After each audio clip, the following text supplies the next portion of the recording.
Welcome back, mystery lovers. Today's case is going to keep you on the edge of your seat. The case of Dalia Dippolito. On a warm afternoon in Palm Beach, Florida, a man named Mohamed came to the police station to Welcome back, mystery lovers. Today's case is going to keep you on the edge of your seat. The case of Dalia Dippolito. On a warm afternoon in Palm Beach, Florida, a man named Mohamed came to the police station to report a disturbing incident. He said that a woman named Delilah had approached him and offered to hire him to kill someone. Although Mohamed did not provide Delilah's last name, the Palm Beach police considered the information credible and began an investigation. They had to establish Delilah's full identity and find the husband she wanted to kill. With this limited information, detectives began an investigation to clarify the case and prevent a possible murder. To gather more information, the detectives decided to use the witness Mohamed to arrange a meeting with Dalia. They chose the mobile gas station as the meeting location because, according to Mohamed, Delilah lived nearby. At the gas station, the detectives arranged several cars to monitor the meeting. Before Delilah arrived, they instructed Mohamed on what to say. They also attached a small recorder to Mohamed so they could listen in on his conversation with her. While monitoring the mobile gas station, the detectives unexpectedly witnessed a meeting between Mohamed and Delilah. Delilah's appearance made a strong impression on the detectives, as she did not resemble the usual image of someone who wanted to hire someone to kill her husband. Instead, Delilah wore a skirt and a tank top, looking very attractive. After the conversation, Delilah got into the car with Mohamed. At this point, Mohamed expressed his surprise, unable to believe that a woman like Delilah would lure him into a murder for hire. Mohamed asked Delilah if it was worth killing her husband. Delilah said yes, because she could not get a divorce. She was afraid that her husband would come after her if she tried to end the marriage. Delilah revealed her plan. After her husband was killed, she would go somewhere else, like Boca Raton, to create an alibi.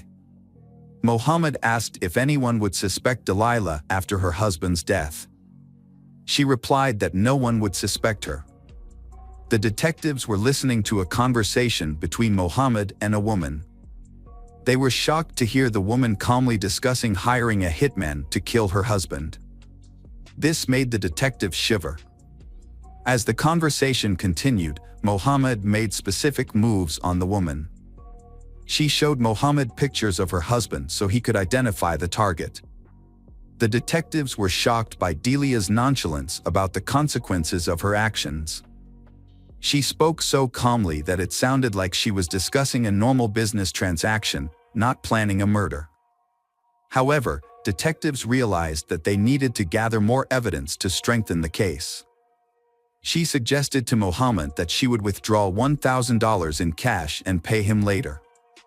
After concluding the conversation about hiring a hitman to kill her husband, she got back in her car and left the mobile gas station. Detectives followed her home to determine where she lived. Records showed that the address belonged to someone else named Dippolito, and police concluded that she had used a false name to hire a hitman to kill her husband, not Delilah as they had previously thought. Detectives ran a background check on the car Dalia used to go to the gas station to meet Mohamed. They found that the car's registration was held by Mike Dippolito, Dalia's husband. To their friends, Mike and Dalia appeared to be a happy couple in love. They met when Mike was feeling bored and looking for a way to entertain himself. He surfed the internet and found a website that offered escort services. Mike decided to book a meeting, not knowing that this decision would change his life forever. When Mike's escort, Dalia, arrives, he is immediately enchanted by her beauty. He finds her stunning and feels an attraction between them. They instantly connect and quickly fall into intimate conversation. Over the next few days, Mike and Dalia's relationship deepens. They meet again and spend a week together. They have a great time together, and they realize that their feelings have gone beyond friendship. From there, Mike and Dalia officially become a couple. After a few months of dating, Mike and Dalia's relationship takes a significant step forward. During a visit to a local jewelry store, they unexpectedly looking at engagement rings. This leads to a deep conversation about marriage, a topic they had discussed before. Fascinated by the idea of building a future together, Mike decides to buy a ring for Dalia. It was not only a gift, but also a symbol of his commitment to the relationship. Even though their relationship was moving forward quickly, Mike was still extremely happy in love. He believed that this was the right move for both of their futures. Before meeting Dalia, Mike had a criminal record in 2001. He was convicted of theft, fraud, and wire fraud in Broward County, Florida. At the time, Mike was addicted to drugs and needed money. The court sentenced Mike to 2 years in prison and 28 years of probation. This long probation period was to give Mike the opportunity to pay off his debts. When Mike first returned home from prison, he had trouble paying his debts. Determined to solve this problem, Mike took a job as a cook at a restaurant for $350 a week. However, this was not enough to pay off his large debt. Mike wanted to improve his financial situation to pay off all his debts and ensure that he did not have to go back to prison. Fortunately, a friend introduced Mike to a new job at an office near his home, just 4 blocks away. This gave Mike the opportunity to move from his job as a chef to the field of email marketing, opening up better financial prospects. When Mike and Dalia began their relationship, Mike was honest about his difficult past and current restrictions. He explained that he could not freely travel between states without permission. Dalia, with her strong passion for travel, expressed her desire to explore the world with Mike. Realizing that the financial burden was hindering their dreams, Dalia proposed a bold solution. She was willing to give Mike $91,000 so that he could pay off the remaining debt. This money would help them get out of debt and start a new life, free to travel like Dalia had always dreamed of. At that time, Dalia was working as a real estate agent and making a lot of money. With her stable finances, she was able to help Mike pay off his debt and clear his criminal record. Mike consulted his lawyer about how to handle the situation. The lawyer advised him to prepare enough money to be released from probation. After discussing, Dalia and Mike decided to transfer the money to Dalia's Bank of America account because it was the safest and most convenient way. Mike's joy about paying off his debt and getting married was quickly shattered. One day, he received a text message from Dalia informing him that she had transferred the money to his lawyer. Mike contacted the lawyer to confirm, but was surprised to be informed that they had not received any money from Dalia. 2 days after the transaction, the lawyer still has not received the money. Mike contacts Dalia, asking her for information about the money transfer and a receipt for verification. However, Dalia suspects that the lawyer has misappropriated the money. She tells Mike that she will try to get the money back. Meanwhile, Mike hopes that they can resolve this misunderstanding smoothly. On the other hand, the Boone Beach Police Department enlists the help of Sergeant Whitey Jean, an undercover police officer. When he meets with the detective in charge of the case, Sergeant Jean is informed that Dalia is trying to hire a hitman to kill her husband. The detective tells him that Dalia is waiting for a call from the hitman and asks Sergeant Jean to pose as the hitman to arrange a meeting with Dalia. Sergeant Whitey Jean agrees to participate in the investigation by posing as a hitman. In this role, he contacts Dalia and asks her to pay $3,000 up front and the keys to her house. The request for the keys was part of a plan to make Dalia believe that the murder would occur at her home. However, Dalia felt uncomfortable with the request. She contacted Mohamed, who had introduced her to the hitman, to express her concerns. During a phone call between Mohamed and Dalia, the detectives overheard and were concerned that they might have scared Dalia. They feared that Dalia might change her plans and find someone else to kill her husband. However, On August 3, 2009, Dalia met with Sergeant Whitey Jean in the CVS parking lot. Sergeant Whitey was working undercover, posing as a hitman. However, Dalia did not have any money with her. Sergeant Whitey informed Dalia that if he waited until after the murder to be paid, she would have to pay him $7,000 in cash. Sergeant Whitey Jean announced the assassination plan on Wednesday morning, citing the cover-up as a response to looting in the area. He revealed to Dalia that he would stage a fake break-in to give the act the appearance of legitimacy. Whitey Jean made it clear that he intended to pretend to break into the house, then shoot Mike twice in the head. Sergeant Whitey Jean informed Dalia that he would wait a few days before contacting her again after the murder of her husband. He explained that the police would be watching her closely after such a serious crime. Sergeant Whitey Jean emphasized that this wait was necessary to avoid suspicion and to keep the case secret. During the conversation, he also gave Dalia the opportunity to back out of the hit-for-hire plan. But Dalia asserted that she was absolutely certain and determined to carry out the plan to kill her husband, Mike. She revealed to Sergeant Whitey Jean that Mike walked his dog at a fixed time every morning and left the house unlocked when he left. This information was key to the plan to kill Mike. Dalia also said she would be at the gym at the time of the attack, ensuring that she would not be home when Sergeant Whitey arrived to carry out the plan. Sergeant Whitey Jean asked Dalia to be at the gym by 6 a.m. He announced that he would be at Dalia's house at 6:30 a.m. After finishing his conversation with Dalia, Sergeant Whitey Jean was shocked by her cruelty. Although he had met many people in his work, he had never met anyone as cruel as Dalia.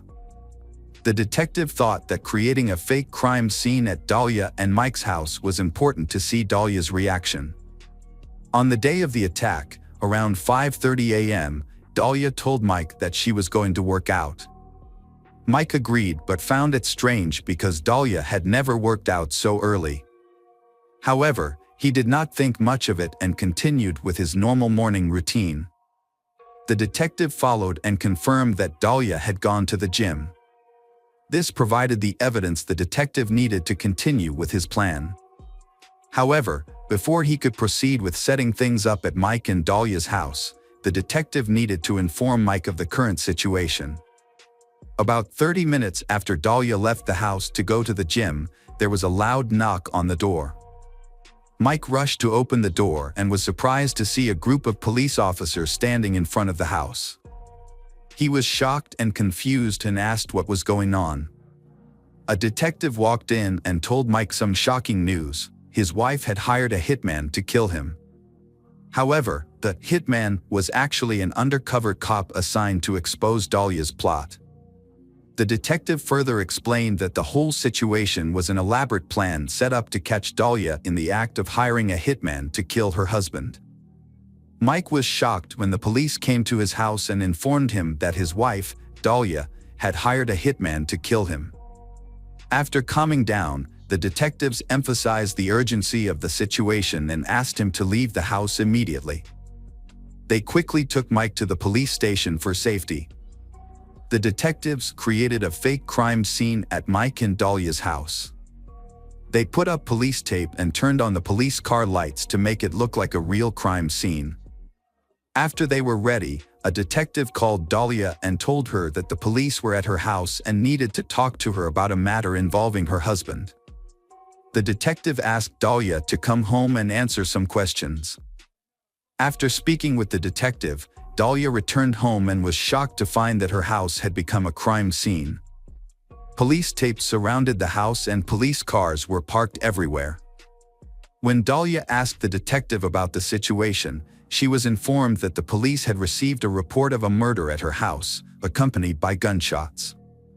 The detective then gave her the shocking news that a search of the house had turned up the body of her husband, Mike. This information shocked Dalia.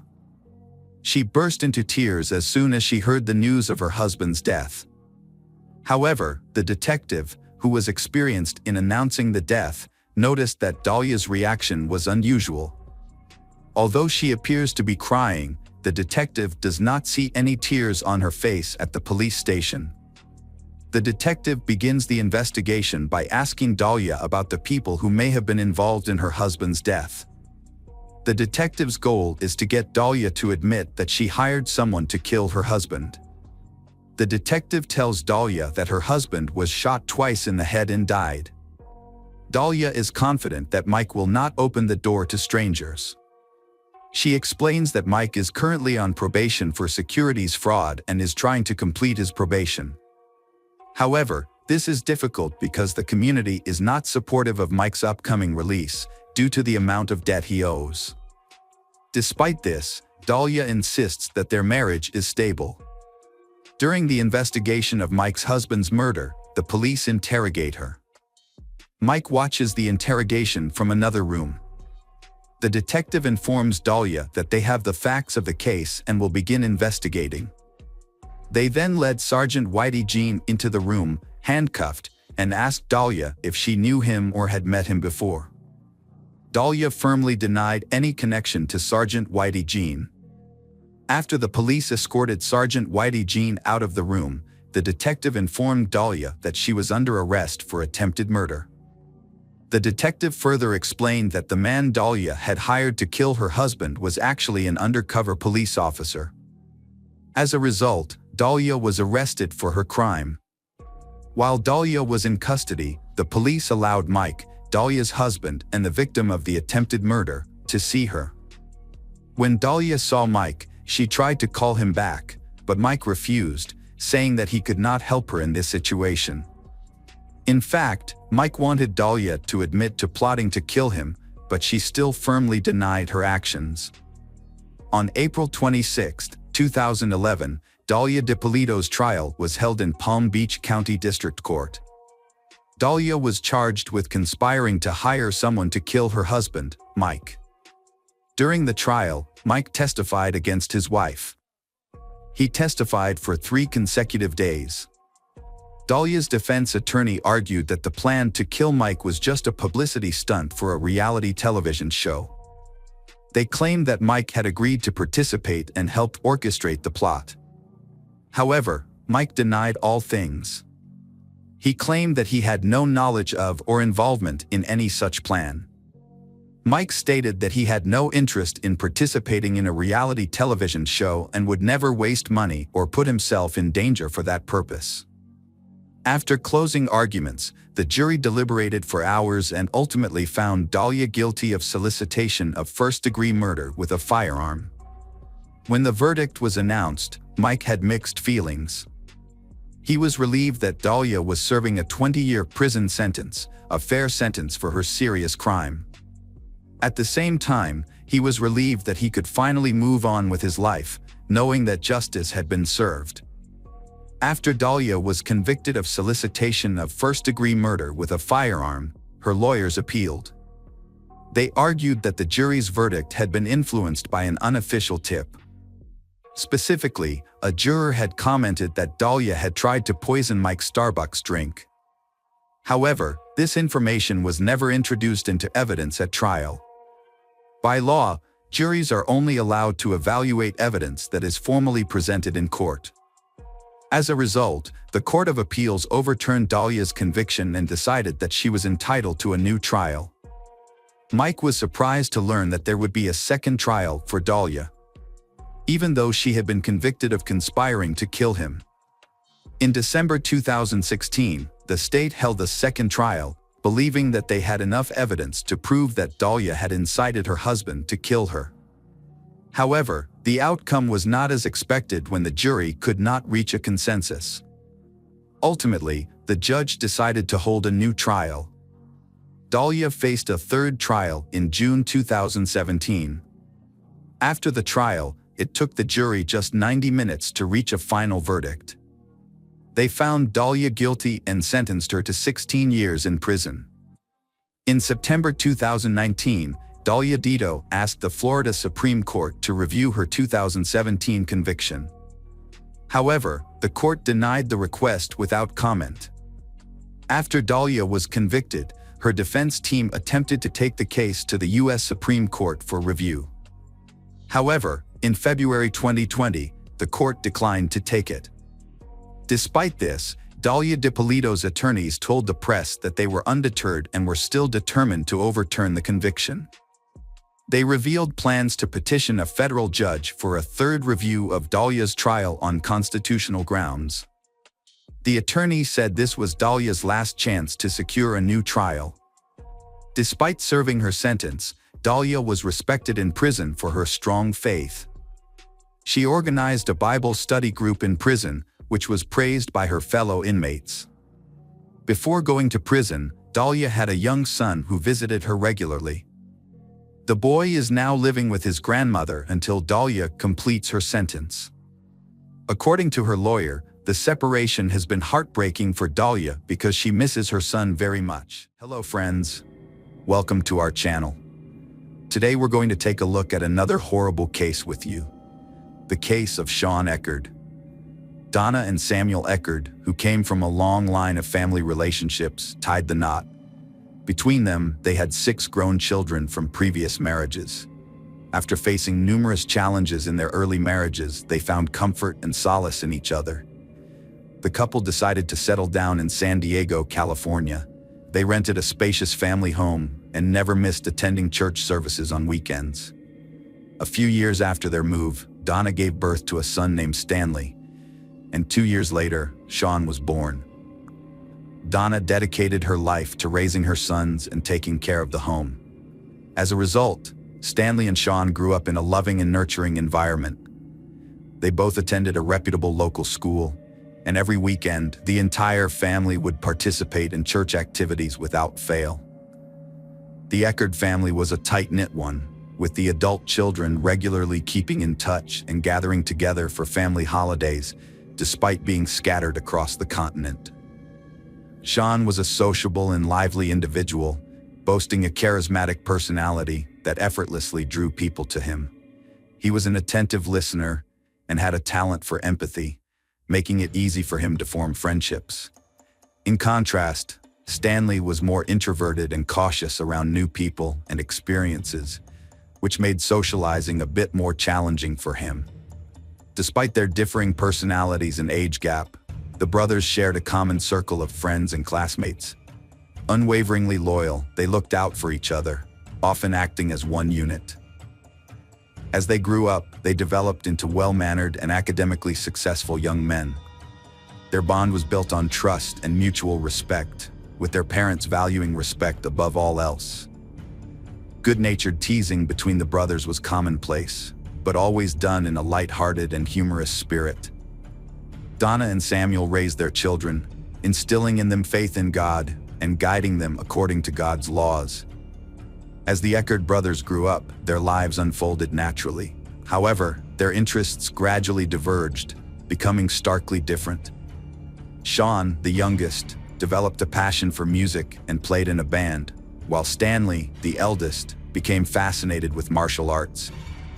Each brother's life was filled with vivid experiences and emotions, which they would share with the family in the evenings. Every evening, when the family gathered before dinner, Sean's stories about music, friends, and upcoming plans would dominate the conversation. The family would listen intently to Sean, leaving little time for Stanley to share his own experiences. Stanley felt that he didn't have grand plans or exciting stories to share, let alone friends to brag about. As a result, he humbly listened to his brother's stories, never getting the chance to share his own. On one memorable evening, Sean shared with his family that he had met a neighbor, Mary Jane, a delicate young girl with bright brown eyes and long blonde hair. He was captivated by her and had been drawn to her house by the enchanting piano melodies drifting from her open window. Entranced, he walked into her home without knocking, but his self-assurance and charm helped him to extricate himself from the awkward situation and make a good impression on the girl he was interested in. Although Mary Jane was a few years older than Sean, they were able to maintain a friendly relationship. Sean, being the social butterfly, would often organize picnics, inviting Mary Jane to join in. They spent their time strolling, visiting parks, and taking in the views from observation decks.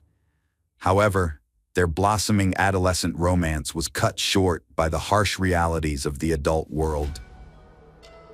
The Eckerd family received devastating news about the illness of Donna's elderly mother, Sean and Stanley's great-grandmother.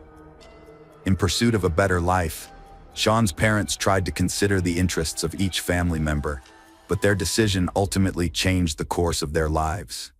Sean was reluctant to leave his hometown, his friends, and Mary Jane, but the decision had already been made. The Eckards left the city where their children had grown up and moved to a new state. In 2005, they settled in Donna's mother's house in Spring Hill, Florida, starting a fresh chapter. For the whole family, this move felt like a breath of fresh air, as it proved to be the right decision. Sean and Stanley's grandmother was recovering well. Initially, the move was tough on Sean, who missed his band, strolls with Mary Jane, and hangouts in his favorite city. However, Sean's optimistic nature soon took over, and he began to build a new life as vibrant as the one he had left behind. Donna and Samuel found jobs at the Presbyterian Church, where they spent most of their time. Donna looked after the children in the nursery, while Samuel assisted with the chapel. Over time, the brothers reconciled and made new friends together. At their new school, they revived their old life. Sean rejoined the school band, while Stanley attended a martial arts school near their home. Despite their busy schedules, Sean remained obsessed with Mary Jane. Every night, he'd lock himself in his room and talk to her on the phone for hours. Their goodbyes always ended the same way, with Sean promising to visit her once he got his parents' permission. While Sean held on to his first love, the more reserved and modest Stanley struggled to find his place within the family. In an attempt to assert himself, Stanley made a series of poor decisions that would ultimately have devastating consequences for the entire family. In May 2006, Stanley told his parents he was quitting school to focus on martial arts and start a club. However, his extreme enthusiasm led him to associate with the wrong crowd, and he began committing petty fraud and trying illegal drugs. In 2007, his questionable connections landed him in trouble with the law, and he was arrested for stealing and charged with felony fraud. The news of Stanley's misbehavior hit his mother, Donna, hard. She had a heart attack and ended up in the hospital, but a lawyer hired by her sister-in-law helped resolve the situation. The lawyer successfully defended Stanley, highlighting the lack of concrete evidence, which led to a suspended sentence. This experience terrified Stanley, leaving him feeling guilty and withdrawn as he hoped to be understood and accepted by his family. After what happened to Stanley, Sean kept his plans private during the summer vacation. He worked as a waiter, saving money, and left a note for his mom saying he was heading to California to see Mary Jane. The 2-day bus ride seemed endless, with the scenery and time of day changing outside his window. He imagined seeing Mary Jane at the final stop, his heart full of anticipation. The bus pulled up to the final stop, and Sean couldn't wait to see Mary. Through the window, he'd caught a glimpse of her bright smile and her long hair, which she was tucking behind her ears. They shared a special connection, having spent some of the happiest days of their lives together, often reminiscing about their carefree high school days. It was during one of their strolls that Sean first confessed his love to Mary, and to his delight, she felt the same way. As they sat on a bench, Sean suddenly felt dizzy, his vision turned dark, and he lost consciousness. Sean was rushed to the hospital, where his condition rapidly deteriorated. Mary Jane quickly contacted Sean's sister, Jennifer, who flew from Florida to California to be by his side. The doctors diagnosed Sean with a tick-borne illness that can cause severe complications, including brain inflammation, in a matter of days. A long and arduous battle for Sean's life and health ensued. After over a month in a coma and 6 months of rehabilitation, the doctors finally managed to revive Sean. The road to recovery was tough, and the tick bite he'd suffered during their summer walk had turned out to be a serious injury. Jennifer took Sean back to Florida, where he began a long and difficult therapy. Mary Jane was left to wait anxiously, with phone calls being their only means of communication. The Eckhart family came together in the face of a series of troubles and unexpected illnesses. Donna went to great lengths to help her son Sean recover from a serious illness, carefully monitoring his diet and exercise to ensure he made a full recovery. Meanwhile, Stanley harbored feelings of resentment and jealousy towards his brother, which only grew as time passed. After his recovery, Sean regained his strength and resumed his studies in music. In 2009, he completed his studies and began making plans to return to marry Jane, the girl he loved, and introduce her to his parents. However, his plans were not meant to be. Stanley introduced Sean to his dream girl, Samantha, a native of Florida, who quickly clicked with the two brothers. Samantha was charmed by Sean's cheerful and sociable nature, but Stanley was smitten with her and actively courted her. They went on several romantic dates, culminating in a passionate kiss. Stanley was over the moon, but Samantha had still been thinking about Sean. She sent him a message confessing her feelings and inviting him on a city walk. Sean agreed, and they spent the evening strolling along the waterfront, talking about Stanley and Mary Jane. However, Sean didn't try to win Samantha over, as he had already given his heart to someone else. Samantha, feeling down, sent a message to Stanley revealing that Sean had been seeing her behind his back and confessed his strong feelings for her. That same evening, Stanley was enraged. He stormed into his brother's room and they had a heated conversation. Initially, they spoke in hushed tones, but their words soon turned into loud shouts, followed by an eerie silence. Although their parents were home, they were accustomed to the brothers' loud arguments, so they didn't think much of it. It was Mom who first realized Sean was missing. He hadn't returned her calls. Recalling the argument from the previous evening, she got Stanley's explanation that Sean had left home after their fight. 2 days into the search, the police received a chilling call. The caller was Sean's sister, Jennifer. The dispatcher who took the call only heard a woman's scream and a loud, piercing male moan in the background. After repeated requests to calm down, the dispatcher finally managed to record Jennifer's desperate plea for help. Jennifer continued to scream, begging for assistance and reporting that Stanley had killed Sean. She said Stanley was in the house, talking to their mom, while their dad was in shock over his dead son, who had been buried in the backyard since early Saturday morning. The police officers arriving at the scene of the tragedy were met with a horrifying sight in the backyard of the house. Samuel was on his knees, his hands covered in dirt, as he frantically pulled his son's body out of the ground, screaming and desperately trying to clean the dirt off Sean's body. In an instant, a quiet neighborhood with well-manicured lawns, where the two young brothers would often wave to their neighbors, was transformed into a scene of violent tragedy. The once happy family, who had raised 2 sons, was now left with the traumatic memory of digging in the ground only to find one son's lifeless body and watching the other son being handcuffed and taken away. Stanley Eckhart was arrested on suspicion of premeditated murder. During his initial interrogation, he claimed that he had not intended to kill his brother. According to Stanley, he struck Sean on the head in a fit of anger, causing the fatal injury. After realizing Sean was dead, Stanley tied up the body and secretly buried it in the backyard to avoid disturbing his mother. Stanley's statement at the inquest seemed callous and calculating, contrary to his claim of being a loving brother. He said, "I buried him after all, that's what you do with dead people." In his defense, Stanley maintained that he covered up the incident to spare his mother the shock of learning about her son's death. He planned to rebury the body once his parents were no longer around. Stanley's behavior during the interrogation was inconsistent.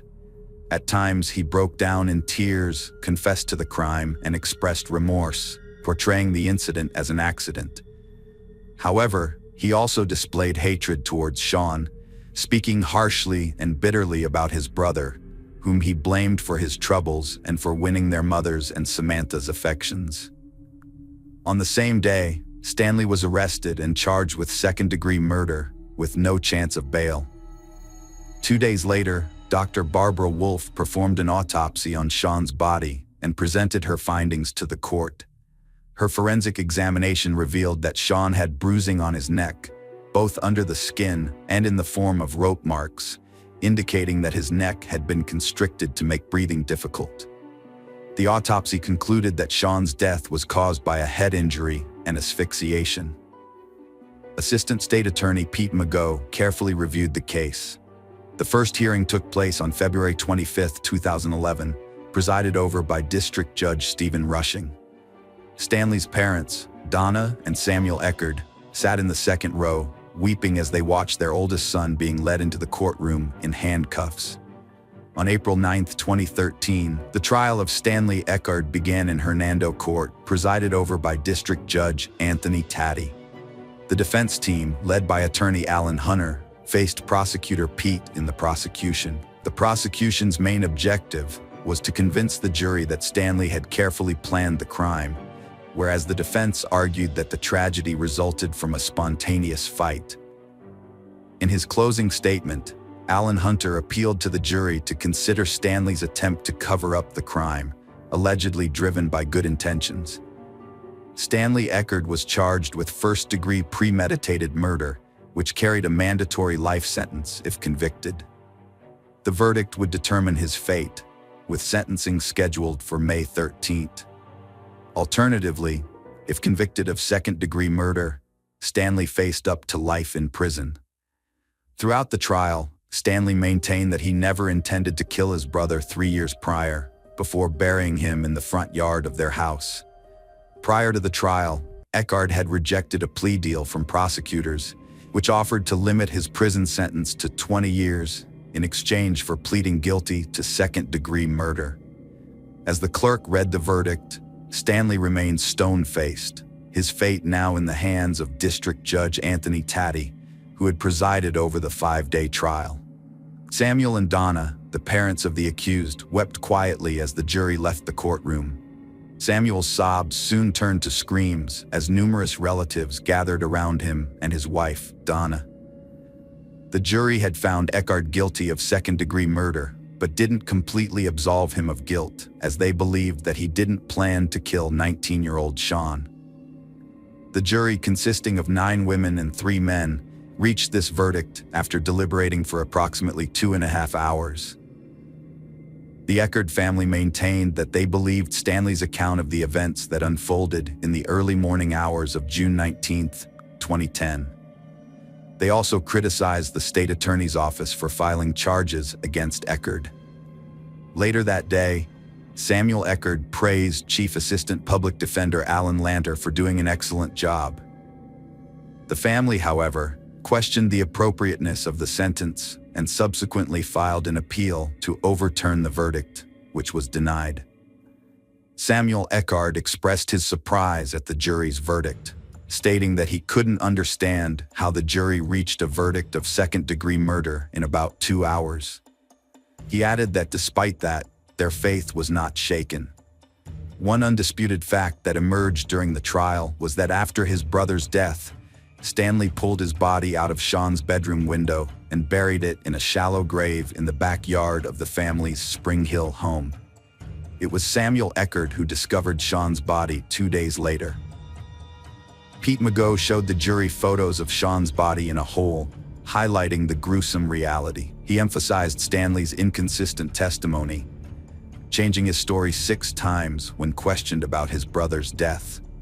Magot revealed Stanley sent fake messages from Sean's phone, pretending he was alive. After hours of questioning, Stanley finally admitted to killing Sean during a struggle, claiming he hid the body to protect their mother. Magot argued Stanley's manual infliction of injuries constitutes murder, citing testimony and statements about escalating tensions with Samantha Rowe. Stanley discussed revenge with his brother and friend, mentioning a method of killing, but this evidence was tenuous. Alan Lanter argued a crime requires intent, denied killing his brother, and cited the pathologist's testimony that Sean's death was likely caused by a combination of factors, including a head injury possibly sustained from a fall. Lanter reminded the jury of Donna Eckerd's testimony about Sean's severe mood swings after his illness diagnosis. She also said his death was an accident. Lanter urged jurors to focus on the circumstances leading to Sean's death, not the disturbing photos or Stanley's decision to bury him. Stanley Eckhart is not a murderer, Lanter said. The Eero parents were devastated, having lost 2 sons in one day. The brutal murder of an innocent brother is beyond comprehension. Hello friends, welcome to our channel. Today we're going to take a look at another horrible case with you. The case of Valeria Vivano. Valeria Fernandez Vivano was born on May 29, 1996 in Laguna, a small commune near Santiago, Chile's capital city. She was the youngest of 3 children born to Miguel and Jacqueline Vivano. Valeria grew up with her older biological siblings, Michelangelo and Daniela. Her father worked for a transportation company, while her mother was a dedicated homemaker who focused on raising their children and creating a warm home environment. When Valeria started school, her parents decided to separate, which was a huge shock to her. Although they continued to communicate after the divorce, and her father remained involved in their lives, providing financial support, Valeria harbored resentment towards him. They would occasionally argue, sometimes not speaking for months, but they always reconciled. After the divorce, Miguel Vivano remarried and had 2 more children, becoming Valeria's half-siblings. Despite this, Valeria, Daniela, and Michelangelo maintained warm relationships with them. Jacqueline, on the other hand, never remarried, focusing on raising her children and later caring for her grandchildren from her older children. Valeria showed a strong-willed character, determination, and perseverance from a young age. She excelled academically, participated in sports, and demonstrated courage and a strong sense of justice, often putting others' needs before her own.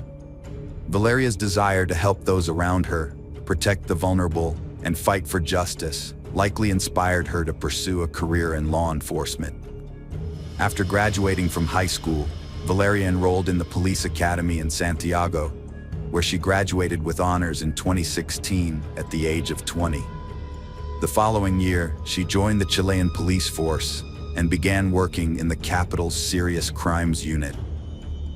From the start of her career, Valeria demonstrated herself to be a dedicated and passionate law enforcement officer, driven by a strong sense of justice. She was deeply committed to her job, performing her duties with diligence and always ready to respond to any situation at a moment's notice. Whether it meant leaving in the middle of the night to investigate a crime scene, pursuing suspects at personal risk, or providing emotional support to those who had lost loved ones, Valeria was always willing to go the extra mile. Her colleagues praised her as kind, cheerful, and friendly, yet she remained a consummate professional and trustworthy partner. Over nearly 5.5 years of service, Valeria received numerous accolades and awards, rapidly advancing in her career and earning the respect of her peers and the admiration of her superiors. A highlight of her career was representing her department in Spain, where she spent 2 weeks in Madrid on an official visit, an experience that filled her with immense pride. By 2020, she had risen to the rank of assistant inspector. A 21-year-old rookie cop, Lionel Alejandro Contreras Canales, joined the precinct where Valeria worked, fresh from the police academy. Valeria took him under her wing, becoming his mentor in his first job. A few months into their partnership, they got along fairly well. Not much is known about Lionel's upbringing, but it's believed he came from a wealthy and influential family with a high-ranking official as an uncle, which gave him a life of comfort and luxury. As a result, Lionel was self-absorbed, expecting everything to go his way. Valeria soon caught Lionel's attention, and he made several attempts to win her over, asking her out on dates, but she rejected him each time. Valeria was dedicated to her job and saw workplace romances as unprofessional. She was also strict with Lionel, viewing him as immature. Although Lionel was only 3 years younger, Valeria found his behavior childish and hoped to help him grow up. On May 29, 2021, Valeria turned 25. She celebrated her birthday at her mother's house, surrounded by many guests, including relatives, friends, and work colleagues. However, Lionel was not invited. Valeria intentionally left him out to avoid any potential awkwardness, as he had recently tried to rekindle their romance. When she talked to him about it, he only reaffirmed his feelings for her, which she wanted to keep private from their colleagues. Valeria looked upset despite the festivities. She was trying to conceal her sadness with a fake smile. The recent quarrel with her father had caused days of silence between them, and she had hoped he would put their differences aside and come to her party, giving them a chance to make up. But all he did was send a congratulatory message without even bothering to phone her. Jacqueline, Valeria's mother, noticed her daughter's distress and knew that the rift with her father was the cause of her sadness. Angry at her ex-husband's actions, she was convinced that Miguel would eventually reach out to Valeria and they would talk things through and reconcile. Tragically, Valeria and her father never got the chance to resolve their issues. 2 weeks later, she lost her life in a fatal shooting while on duty on June 13, 2021. Valeria was participating in street patrols and vehicle checks that night, searching for suspects related to a crime that had occurred the previous day in a suburb of the capital. The police had issued an alert for a white Kia Chato, believed to be driven by a suspected criminal who was likely armed and possibly accompanied by others in the car. Valeria was riding in a patrol car with her partner Lionel, driven by Deputy Commissioner Felipe Gilardo. They spotted the suspect's vehicle and immediately gave chase, without waiting for backup. The officers successfully intercepted and blocked the suspect's escape. Canales and Vivano jumped out of their vehicle, guns drawn, and yelled for the offenders to surrender and exit their car with their hands raised. Just then, a single shot rang out, and in the ensuing chaos, Valeria clutched her side and fell to the asphalt beside the police car. Reinforcements arrived simultaneously, and her colleagues heard the shot and saw that she was wounded, but they couldn't fully comprehend what had happened or who had fired. The criminals took advantage of the momentary confusion, sped away, and escaped the scene. Despite the swift arrival of medics and her colleagues' efforts to stop the bleeding, Valeria's life couldn't be saved. She was rushed to the nearest hospital, where top specialists fought to save her life for several hours. Unfortunately, due to severe blood loss and damage to vital organs, Valeria passed away on the operating table, never regaining consciousness. Valeria's family rushed to the hospital after hearing the news, but they were too late. Miguel, her dad, was overwhelmed with grief and regret, haunted by their recent petty argument. His guilt was so intense, it put his own health at risk. Valeria died in the line of duty during an operation to catch dangerous criminals, hailed as a hero for giving her life to ensure others' peace and safety. Local media extensively covered the story, praising her courage and selflessness. The public was shocked and captivated by the arrests, and soon the suspects were identified as 19-year-old Miguel Alejandro Cupin and his 17-year-old accomplice, whose name was not released due to his age. Both had previous convictions for minor crimes. In response to the arrests, Chile's president, Miguel Juan Sebastián Pinera, issued an official statement promising that those responsible would face the full extent of the law. As the investigation progressed, some facts didn't add up. Valeria's body was returned to her family after the autopsy and buried in a capital city cemetery, with hundreds attending the funeral. Her parents described the experience as a terrible nightmare. Notably, among those who carried Valeria's coffin was her colleague Lionel, who seemed more grief-stricken than anyone else. However, other colleagues reported that there had been recent tension between Valeria and Lionel, to the extent that Valeria didn't even invite him to her birthday celebration. Legal proceedings started right after the funeral against those arrested the next day. Initially, everyone thought the guilty ones were caught and proving it would be easy. But it soon became clear the investigation was flawed, with key details missed and evidence ignored. A month and a half after the officer's death, 2 employees were suspended for their alleged role in the incident. Valeria's parents were called to the prosecutor's office, expecting new evidence. Instead, They were devastated to learn from prosecutor Juan Carlos Carrasco that their daughter died from a bullet fired by her colleague. Subsequent investigations showed that the fatal shot was fired from a service weapon held by one of Valeria's co-workers. A same-day ballistics test confirmed this, but the results were tampered with, and the bullet's characteristics, shape, caliber, and weight were incorrectly recorded in the evidence locker. Furthermore, the bullet had passed through Valeria's body, but it wasn't extracted. Instead, it was reported to have been extracted, and the entry and exit wounds in the forensic reports were switched. The shot was fired into her back, not her abdomen. Furthermore, the detainees who were on trial, claiming to have confessed to their involvement and were on the verge of imprisonment, began filing complaints. They alleged that their confessions were obtained through torture and threats, and the pistol they had with them that evening was not even loaded. Moreover, their involvement in the prior crime that prompted the interception plan that fateful night remained unconfirmed. A surprising twist emerged in the public's perception of Vivano, transforming her from a tragic hero who died in the line of duty to an innocent victim betrayed by her own colleagues. As a result, the main suspect shifted to Felipe Gilardo Ara, who was driving the police car, and Lionel Alejandro Contas Canales, Vivano's partner, who was seated in the back.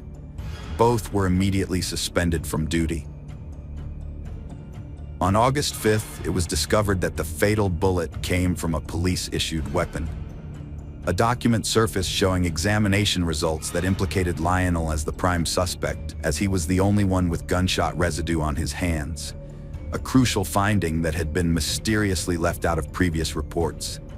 Additionally, several other vital documents, including ballistics examination reports and the pathologist's conclusions, were improperly stored in an archive box that had not been thoroughly reviewed. It remains unclear whether this was an accident, an oversight, or a deliberate attempt to conceal crucial evidence. The police officers involved in the operation to catch the criminals surprisingly became suspects in the murder of their fellow officer. Along with the suspects already arrested, they participated in a reenactment of the events of that night to clarify what had happened. In the reenactment, Philippe, who was driving, explained that he could only see Valeria, who was sitting next to him in the front passenger seat, when she got out of the car. Lionel, who was sitting behind them, also exited the vehicle, but Philippe couldn't see what he was doing.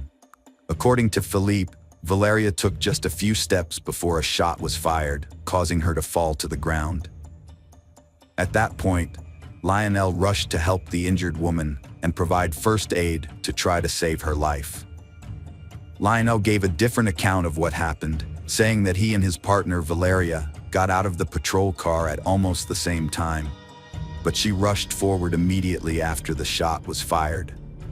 He denied shooting his colleague, Valeria, and claimed that Philippe, the driver, should have seen him trying to help Valeria and confirmed this.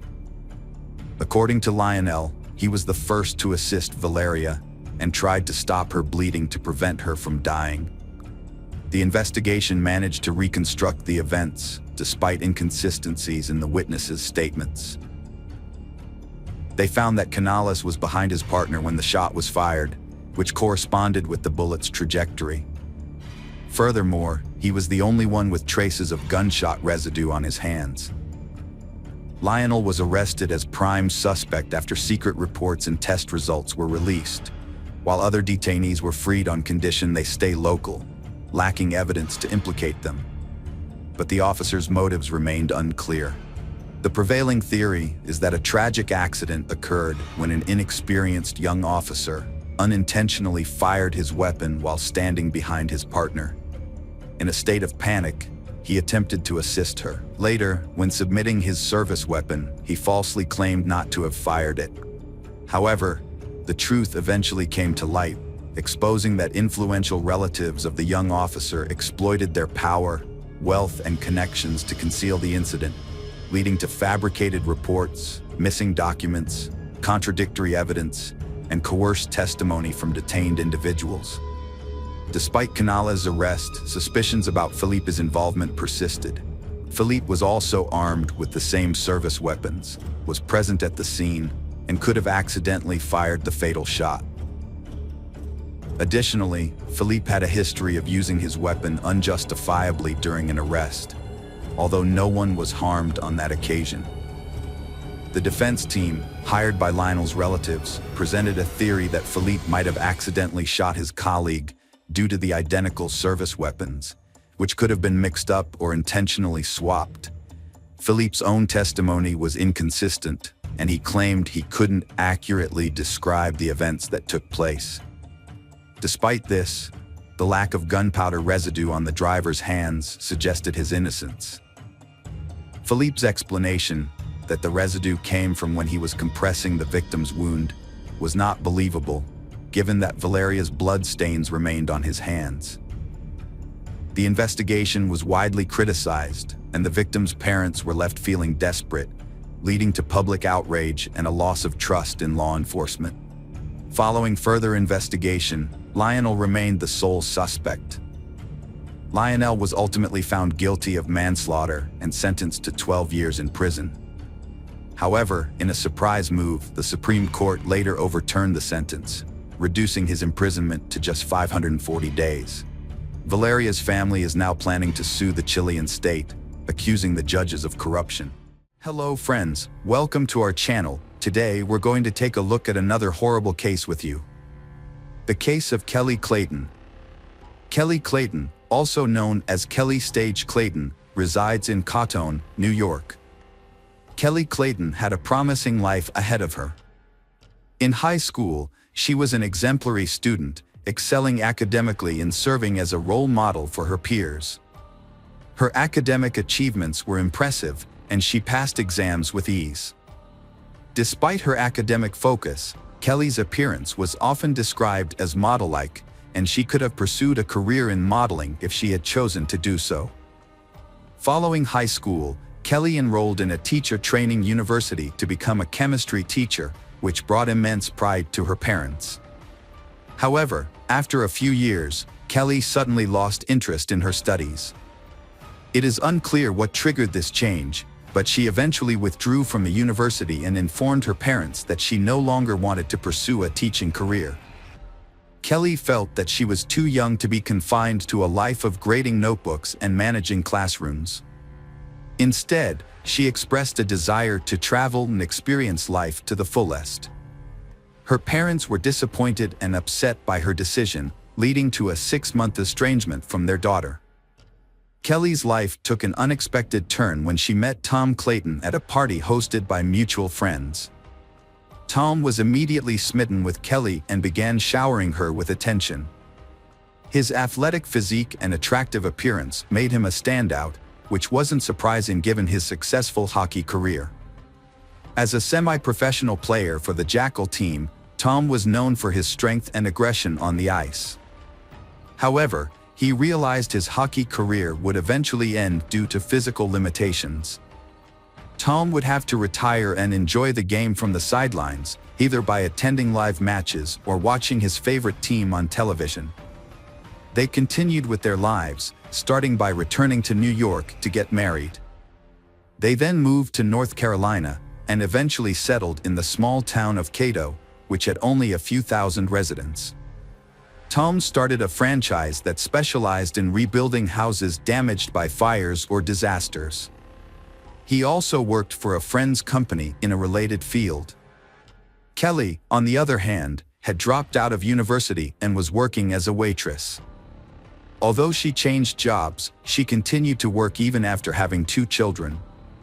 Tom's income was sufficient for the family, and Kelly could have quit her job to care for their daughters, but she chose to continue working to earn extra money. She used this extra income to buy toys and pamper her children. On September 28, 2015, Tom went to play poker with his friends, the Millers, as he usually did. He preferred to attend these gatherings alone, as playing for money required a certain level of skill and experience. Additionally, someone had to stay home with the children, and bringing the whole family would have turned the evening into a noisy and chaotic affair, detracting from the enjoyment of the game. That evening, Tom was on a losing streak, but instead of giving up, he tried to win back his losses.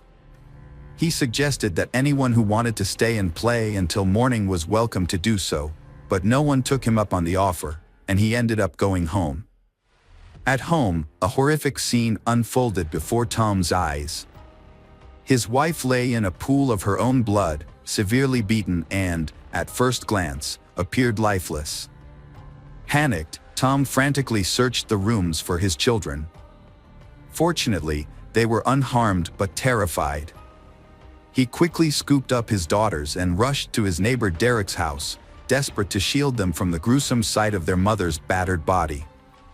From Derek's house, Tom called the police, struggling to process the chaos. The officer who arrived at the scene found Tom kneeling beside his wife's body, attempting to administer CPR. However, the emergency medical technicians soon intervened and pulled Tom away, revealing the devastating truth: Kelly had been deceased for an extended period, and nothing could be done to revive her. The house was in disarray, with blood covering both floors. The bedroom showed signs of an intense struggle between Kelly and her killer, who carried out the brutal act despite the presence of children in the house. It appeared Kelly had been pushed down the stairs, as evidenced by the broken banister, and brutally beaten with a blunt object until the killer was certain she was dead. No signs of knife or gunshot wounds were found. The officer filming the crime scene observed that Tom seemed lost and in shock. He wandered aimlessly, briefly entering the room before exiting, and was unable to provide the officer with basic information, such as the location of the children's room or the emergency exit. However, when asked about his whereabouts during the murder, Tom calmly stated he had spent the evening at a friend's house playing poker. The officer, failing to obtain clear information from Tom, proceeded to question the neighbor and the children. Tom's eldest daughter, Charlie, described the perpetrator as a robber. According to Charlie, she and her sister were drifting off to sleep when they heard their mother scream loudly from the next room. Their mother yelled, "Charlie, run away from here," and then the whole house shook violently. They cautiously left their room and saw the perpetrator leaning over their mother, beating her with what looked like a hammer. They ran back into the nursery, blocked the door with a small nightstand, and hid under the bed. Fortunately, the perpetrator wasn't looking for them, as the nightstand wouldn't have been enough to stop him. When asked to describe the perpetrator, Charlie said he was big, like a bear. He wore blue jeans, a black shirt, and a mask similar to the one her father wears when hunting.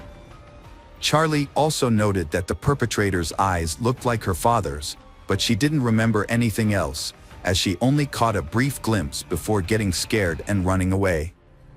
Police officers investigating the house couldn't find evidence to support her claim that the perpetrator was a burglar. There were no signs of forced entry at the front or back doors, but the garage gate was open, which could have been an entry point.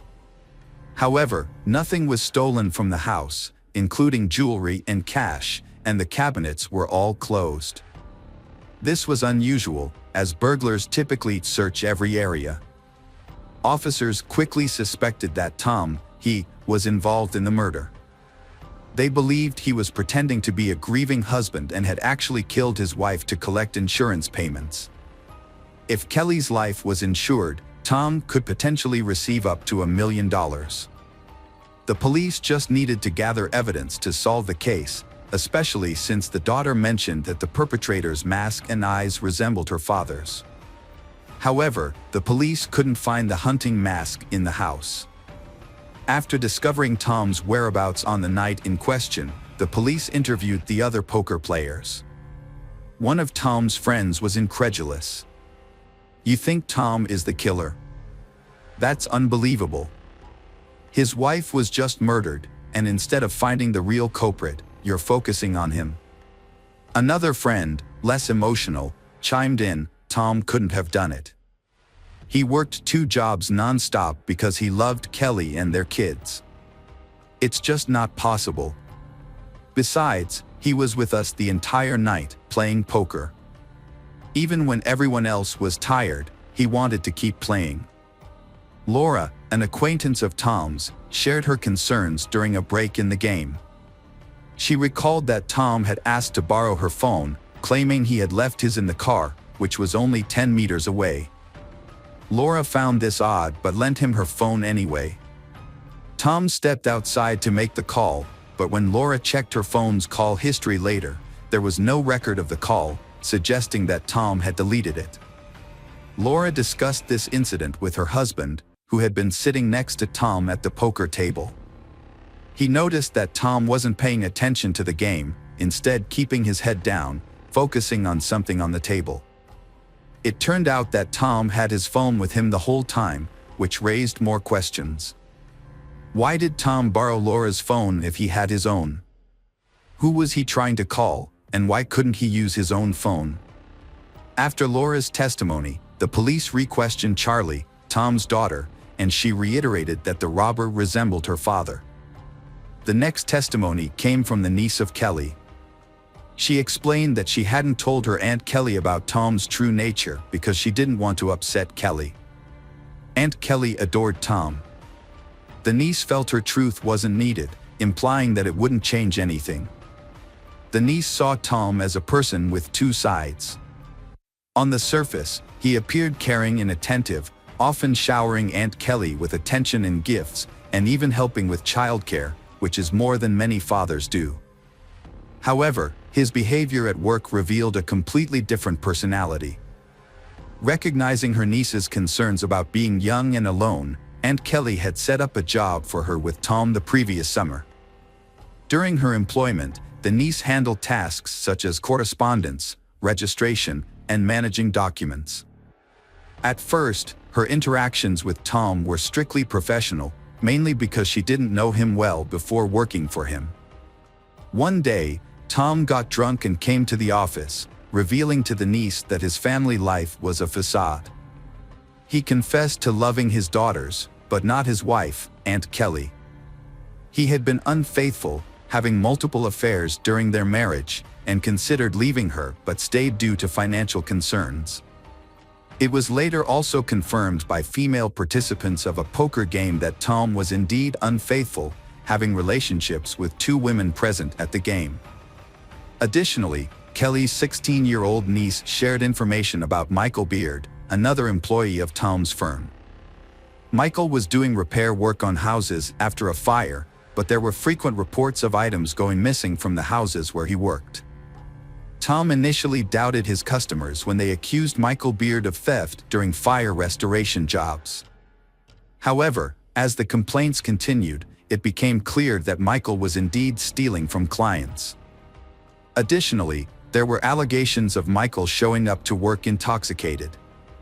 When Tom finally confronted Michael about his behavior, he was understandably upset and disappointed. Despite having every right to be angry, Tom took a surprisingly compassionate approach. Instead of simply firing Michael and cutting ties, Tom actively reached out to other companies and recommended Michael for a job. When none of those opportunities panned out, Tom took it a step further and offered Michael work around his own house, doing odd jobs like cutting the grass, watering plants, and making minor repairs. This decision showed that Tom was willing to give Michael a second chance, even if it meant finding alternative employment for his former employee. The detective brought Michael Beard in for questioning. Michael claimed he only stole because he and his family were in dire need of money. He expressed his gratitude towards Tom, his former employer, who had always defended him. Michael also praised Tom's wife, who had shown kindness by feeding him and giving his children old clothes. However, the investigation took a turn when Michael's wife, Holly, was interrogated. She revealed that Tom had offered Michael a job, which Michael had not mentioned earlier, and promised to pay him $10,000 for it. This new information raised suspicions about Michael's alibi. He was called back to the station and hooked up to a lie detector. The test results indicated that Michael was lying, and he eventually cracked under pressure and began to confess. The investigation was sparked by the death of Kelly, which had shaken Michael. He had even attended church to pray for her soul, showing that he was genuinely distraught by her passing. Despite initial doubts about his involvement, the police had released him after the first round of questioning. However, Holly's testimony changed everything. Tom promised Michael $10,000 to kill his wife, Kelly, and make it look like an accident. The plan was for Michael to sneak into the house while Tom was playing poker, strangle Kelly, and then start a fire to cover up the crime. The house was insured for a large sum of money. Michael found 2 cans of gasoline waiting for him in the garage, which he would use to set the fire. He quietly entered the house while everyone was asleep. He crept upstairs to Kelly's bedroom, but she was either awake or woken by the sound of the door. She saw Michael and began screaming. Kelly's screaming startled Michael, and he tried to strangle her. However, Kelly was stronger than she appeared and fought back.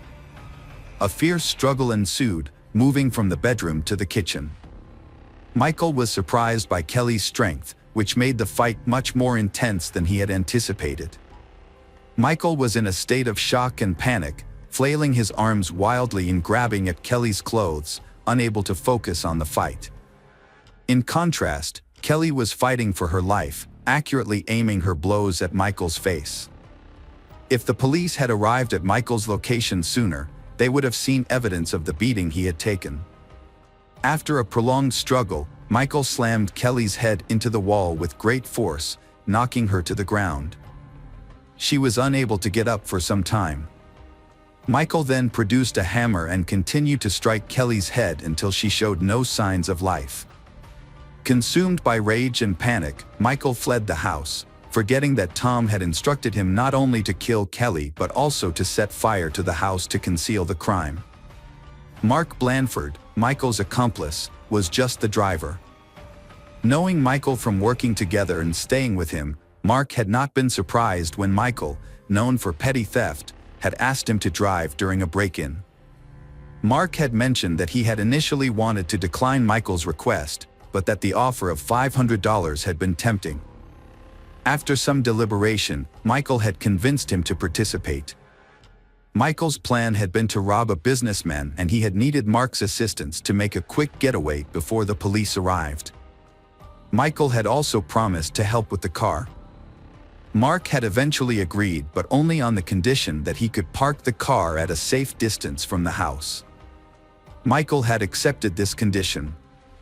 That evening, Mark had waited for Michael in the car in a dark alley, and Michael had come back quickly enough, breathing heavily and telling him to move as fast as possible. Michael hadn't had any bag or sack on him, which hadn't looked much like a robbery. Mark hadn't asked him any questions along the way, simply because he hadn't wanted to know anything. He had just wanted his $500, which he hadn't ended up getting. On the way out, Michael had asked Mark to stop at a bridge over a creek a couple blocks south of there. Mark had stopped there, and Michael had hastily stripped off his outer garments and thrown them off the bridge. Mark had offered to show the place if needed. Indeed, police officers who had arrived on the scene at Mark's behest had found parts of Michael's outer clothing near the creek, as well as the hammer used to kill Kelly. Michael, already in custody on suspicion of first-degree murder, began to change his testimony. According to him, he was indeed hired by Tom, indeed for $10,000, but only to commit arson at the house and nothing more.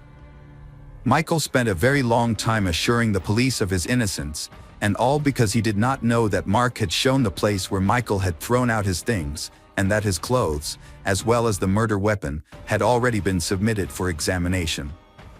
And the experts found both on his clothes and on the hammer the blood of Kelly Clayton. And that was the most direct proof that it was him who killed Kelly, not someone else. Tom denied ordering the massacre of his wife, claiming Michael acted alone. According to Tom, Michael knew Tom had money and was motivated by resentment over losing his job. Tom suggested Michael robbed his house, unaware Kelly was home, resulting in her death. However, Laura, a woman who played poker with Tom, revealed that Tom used her cell phone to make a call. The detective obtained the call records, confirming suspicions. The records showed Tom called Michael on the night of September 28th to 29th. Michael was tried first and maintained he was hired to set fire to the house for insurance purposes.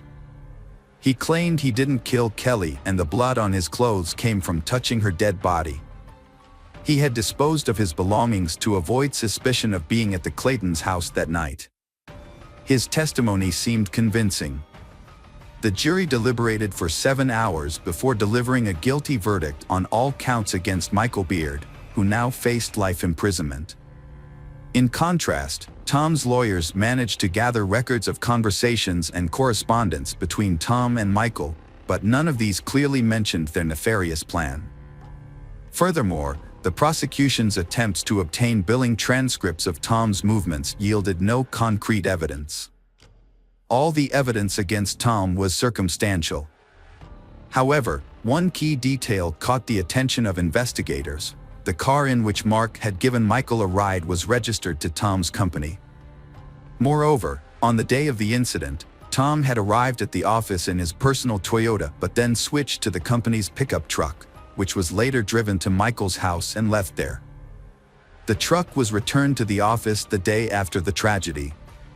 This suggested that Tom had, in fact, provided Michael with the car that he and Mark used to commit the crime. It was a crucial piece of evidence that the jury testified to during the trial. The 6-day trial concluded with the jury finding Tom guilty of hiring Michael to commit the heinous crime. Michael subsequently appealed, using the testimony of young Charlie, who claimed that the eyes behind the mask belonged to her father. However, the court dismissed the appeal due to the matching description of the clothing found under the bridge. Consequently, Tom Clayton and Michael Beard were sentenced to life in prison.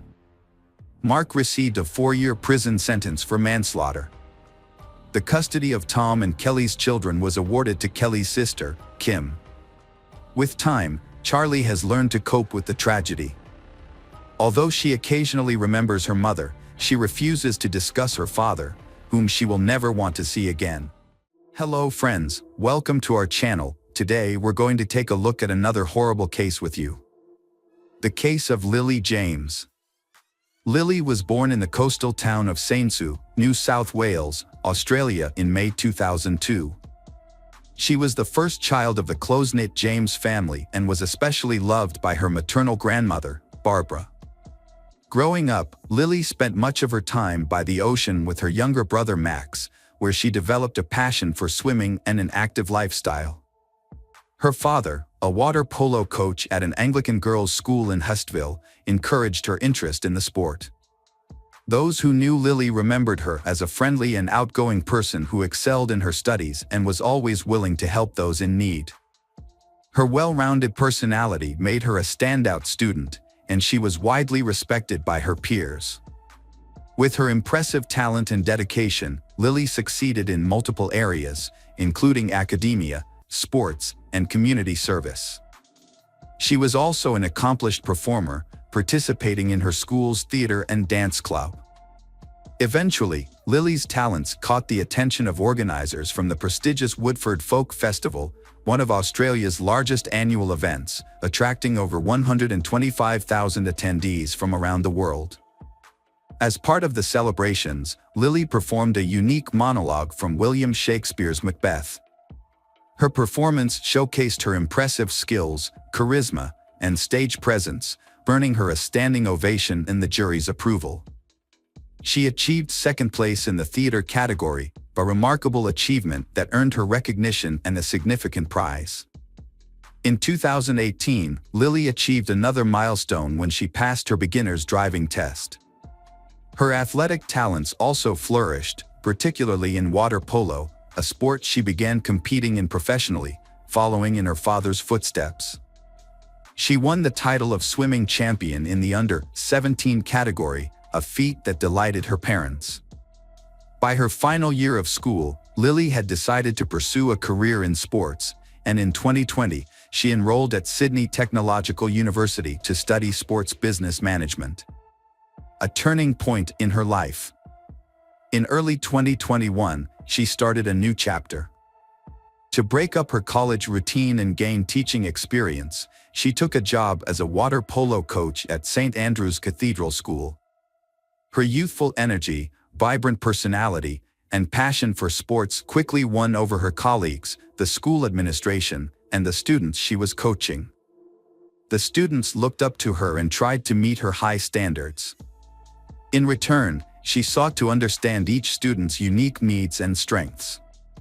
That's when she met Paul, the new cricket and hockey coach. His impressive skills and charismatic presence quickly made him the center of attention. As a part-time teacher at another school and a member of the University of New South Wales hockey team, Paul was a driven and accomplished young man. He was particularly popular among the female students and staff. However, opinions about him were divided. Some saw him as arrogant and stubborn, while others appreciated his positive qualities. Initially, Lily and Paul's interactions were friendly but brief, limited to exchanging greetings.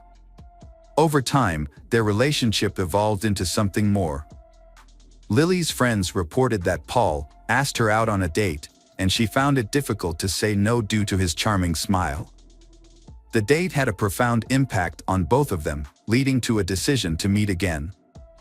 As Lily got to know Paul better, she began to develop feelings for him, unaware of his true nature. Her kindness and openness made her vulnerable to falling in love. Paul appeared to return her affection, frequently complimenting her, giving her flowers, and planning evenings together. They decided to keep their relationship a secret, especially from the students at school. Lily and her boyfriend, Paul, had agreed to keep their relationship private, adhering to the school's policy and Lily's personal preference for discretion. However, as time passed, rumors about their relationship began to circulate, evolving from hushed whispers to open discussions. When Lily discovered that Paul was the one who had revealed their relationship, she felt deeply hurt and betrayed. Paul's portrayal of her had also led to criticism and judgment from others, causing Lily to feel humiliated. As a result, she confronted Paul about his actions and ended their relationship. Despite Paul's subsequent attempts to apologize and reconcile, Lily remained resolute in her decision. She took some comfort in the fact that their relationship had been brief, allowing her to see Paul's true nature before things escalated further. Paul was born in 1999 in the Netherlands to a wealthy and influential family. When his father's job required a relocation to Australia in 2015, Paul and his family made the move. As an only child, Paul received excessive attention and care from his parents, which significantly contributed to his character development. Unfortunately, this upbringing led to Paul growing up with an entitled and self-centered attitude. Paul was a high-achieving student who excelled academically, athletically, and was physically fit. After moving to a new location, he attended St. Andrew's Cathedral School, where he joined the cricket team and quickly gained recognition and respect from his peers for his exceptional skills. He eventually became the team captain and actively participated in organizing extracurricular activities and festivals. While he was well-liked by many, particularly they who found him charming, some of his male peers were put off by his confidence and boasts about his ability to win over any girl. Despite this, Paul's charm and charisma earned him many admirers. After graduating in 2017, the school administration offered him a position as an assistant coach for cricket and hockey, which he gladly accepted. He quickly took on a leadership role and successfully managed these sections, feeling confident in his abilities. However, by early 2018, he surprisingly resigned and returned home with his family, citing unknown reasons for his departure. Back home, Paul decided to further his education and earned a master's degree in sports management. Paul had a conversation with old friends and mentioned that he had improved his coaching skills, which led to a job offer from his former employer. He returned to Australia and started working at the familiar school in early 2020. To reduce living expenses, Paul agreed to share an apartment with a friend in Kensington, a suburb of Sydney. Initially, they enjoyed each other's company, socializing after work. However, a few months later, they had a disagreement, and Paul decided to live alone. His parents, who he couldn't visit due to the pandemic, felt that Paul was lonely despite being busy and surrounded by people. They weren't aware of any romantic relationships in his life. By the summer of 2021, as Paul resumed his regular activities, people began to notice a change in his behavior and personality. He picked up where he left off in the sports world, regaining his status as a key player on the hockey team and continuing his active lifestyle, even featuring in promotional advertisements. At the same time, those who knew him observed emerging characteristics that were not present before. Uncontrollable outbursts of anger became a concern. Furthermore, rumors circulated within the school community about his unusual interest in his female students. He would often engage in flirtatious behavior with teenage girls, staring at them for extended periods, leaving them visibly uncomfortable and embarrassed. Paul's importance in the hockey team's progress to the Australian Hockey League finals was evident despite the turmoil in his personal life. His recent breakup with Lily was likely a significant blow to his ego. Unexpected, on October 26, 2023, at approximately 4:30 a.m., the principal of St. Andrew's Cathedral School in central Sydney sent an email to students and parents announcing the school's closure until the end of the week due to a critical incident. A tragedy occurred at the school, prompting a thorough investigation. On Thursday and Friday, a 24-hour consultation center was established in the school library to support those affected.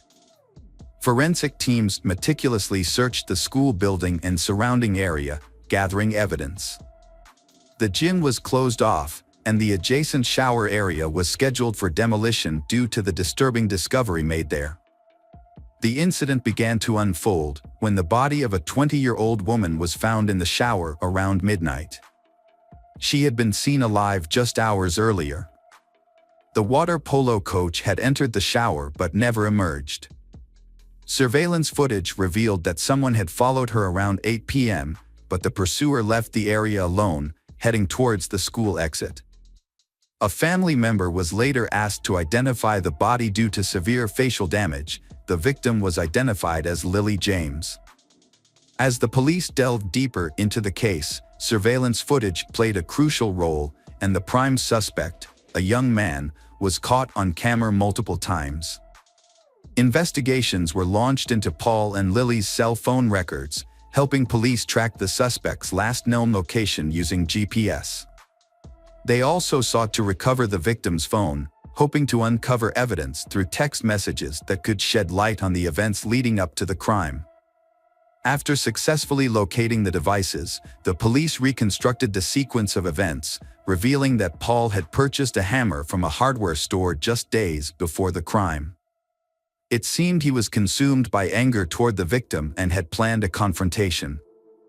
On the morning of October 25, Lily followed her routine, attending the university and then heading to her job in the afternoon. Unbeknownst to her, her ex-boyfriend had other plans. Paul rented a silver Lexus and drove to the school, avoiding the building since he had no classes scheduled. He waited in the car, patiently biding his time. Once the students cleared out, he walked into the gym, concealing a hammer under his jacket to avoid drawing attention. From this vantage point, Paul observed Lily's movements, lying in wait for the perfect moment to strike. When Lily finished her training session and decided to take a shower, Paul saw his chance and followed her. An argument erupted, and in the heat of the moment, Paul attacked Lily, striking her head with the hammer. According to the pathologists, the impact was fatal, and Lily died instantly, without suffering. After waiting for an hour, Paul collected Lily's belongings and left the building. He then drove to Diamond Bay, where he disposed of the weapon in a trash can. Security cameras captured footage of him at the reserve at 8:47 p.m. His last known location, as tracked by investigators, was the Gap, a cliff in the eastern Sydney suburb of Vaucluse. As the community was still reeling from the initial tragedy, another shocking event occurred. On October 27th, at 8 a.m., shopkeepers at Diamond Bay Reserve in Sydney's eastern suburbs made a disturbing discovery. A man's body was found just 11 miles away from the site of the first crime. A rescue team, including a bomb squad and Marine Corps personnel, was formed to retrieve the body. The body was recovered at 3:30 p.m. and taken for identification. Due to severe injuries, fingerprints were used to identify the individual. The victim was 24-year-old Paul, the same person who had been at the scene of the first crime. The investigation team faced a significant challenge in establishing a connection between the fatal incidents and uncovering the circumstances surrounding the events. The Gap is a notorious location with a history of suicides. Around 10 p.m., Paul used Lily's phone to send a message to her father, possibly revealing the location of her body. An hour later, the young man made a brief emergency call, but hung up quickly. When police arrived at the cliff, they found the personal belongings of Lily and Paul, but there was no sign of him. A rented car was parked nearby, suggesting that he may have taken his own life due to feelings of guilt or fear of facing the consequences of his actions. On October 26th, police launched a search operation for his body, using helicopters and boats to scour the coastline. The first day's efforts were unsuccessful, but the next day, a body was found on rocks in a nearby nature reserve. With Paul deceased, the case was closed, and his parents collected his body, opting to cremate it in Sydney. A meeting was subsequently arranged with Tim Watson-Monro, a renowned forensic psychologist with extensive experience in analyzing the behavior of both criminals and victims. Mr. Watson-Monro was asked to share his insights on the incident and analyze the behavior of the perpetrator, Paul. According to Mr. Watson-Monro, Paul's actions were characteristic of individuals with an inflated sense of self-importance who struggle to accept rejection. He believed that Paul committed the crime in a premeditated and calculating manner, showing no remorse for his actions. When asked about Paul's decision to end his own life, Mr. Watson-Monro provided an explanation. Mr. Watson portrays Paul as a self-centered individual with psychopathic traits. Some have compared the tragic events to the finale of Romeo and Juliet, but the story of Lily and Paul is unique and unfolds in a distinct way. A genuine love relationship cannot thrive with pride, dishonesty, and betrayal. Unfortunately, Paul failed to grasp this, leading him to overlook the value of the person beside him. His decision to prioritize his own wounded ego ultimately resulted in the loss of a bright and vibrant life. This not only caused lasting pain for Lily's family but also for Paul's own loved ones. Regrettably, his actions left a devastating impact on those around him. Welcome back, detectives. Let's dive into another horrible case. The case of Agnes Klavina. Agnes Klavina was born on July 8, 1984, in Riga, the capital of Latvia. She grew up in a typical family with her parents and older sister, Greta. They sisters were extremely close, with only a couple of years between them. Their parents worked hard to provide them with a good education and support their dreams. Agnes was a lively and outgoing young girl who excelled in school, enjoyed sports, and had many friends. Her dream was to pursue a career in tourism or entertainment, as she loved to travel and was skilled at organizing fun leisure activities. Her bright personality and attractive appearance also drew attention from men, who frequently complimented her. From a young age, Agnes had many admirers vying for her attention. After completing her education, Agnes worked in the service industry while taking language courses and studying to become a tourism manager. At 20, she decided to leave her hometown in Latvia and move to London, seeking greater opportunities to develop her skills and talents.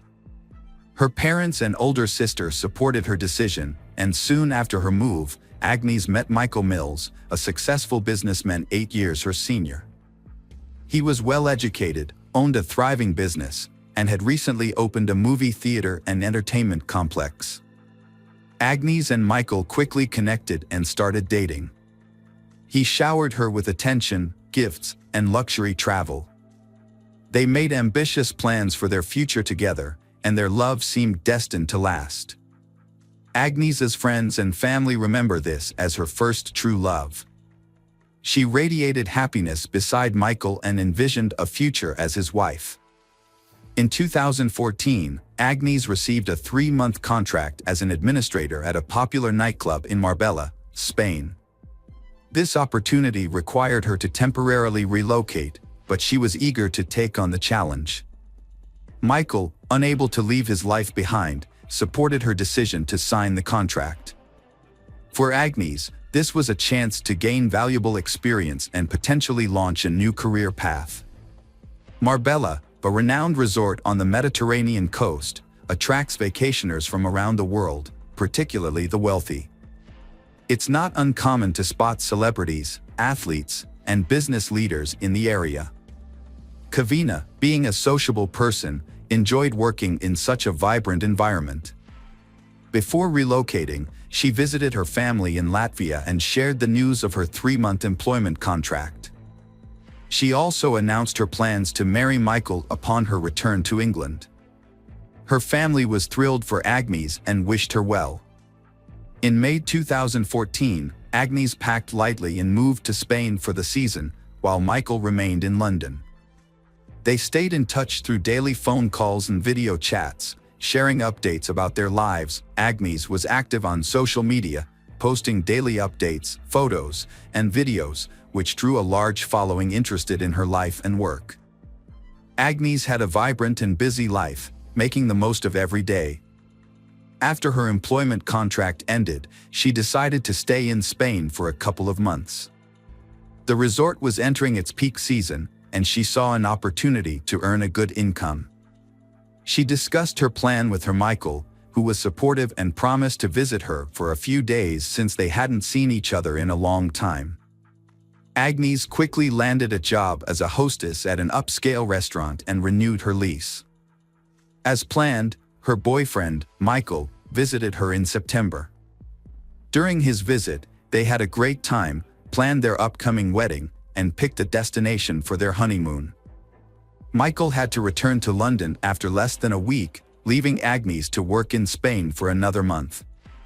After that, she planned to visit her relatives in Latvia before flying to England to join her Michael. Unfortunately, these plans never came to fruition. Agnes went to the popular Costa del Sol nightclub with friends on September 6th. Earlier in the day, she had informed Michael of her plans and he approved. Agnes and her friends had a great time at the club, and Agnes even posted some photos on her online profile. She wore a striking mini dress and carried a small white clutch that night. As the night wore on and her friends prepared to leave, Agnes decided to stay a bit longer and then take a taxi home. Her friends didn't worry about her, as she was responsible and hadn't had much to drink.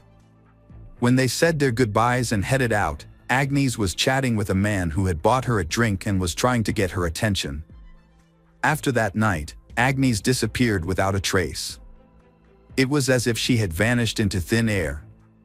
No one could recall what time she left the club, who she left with, or where she went afterwards.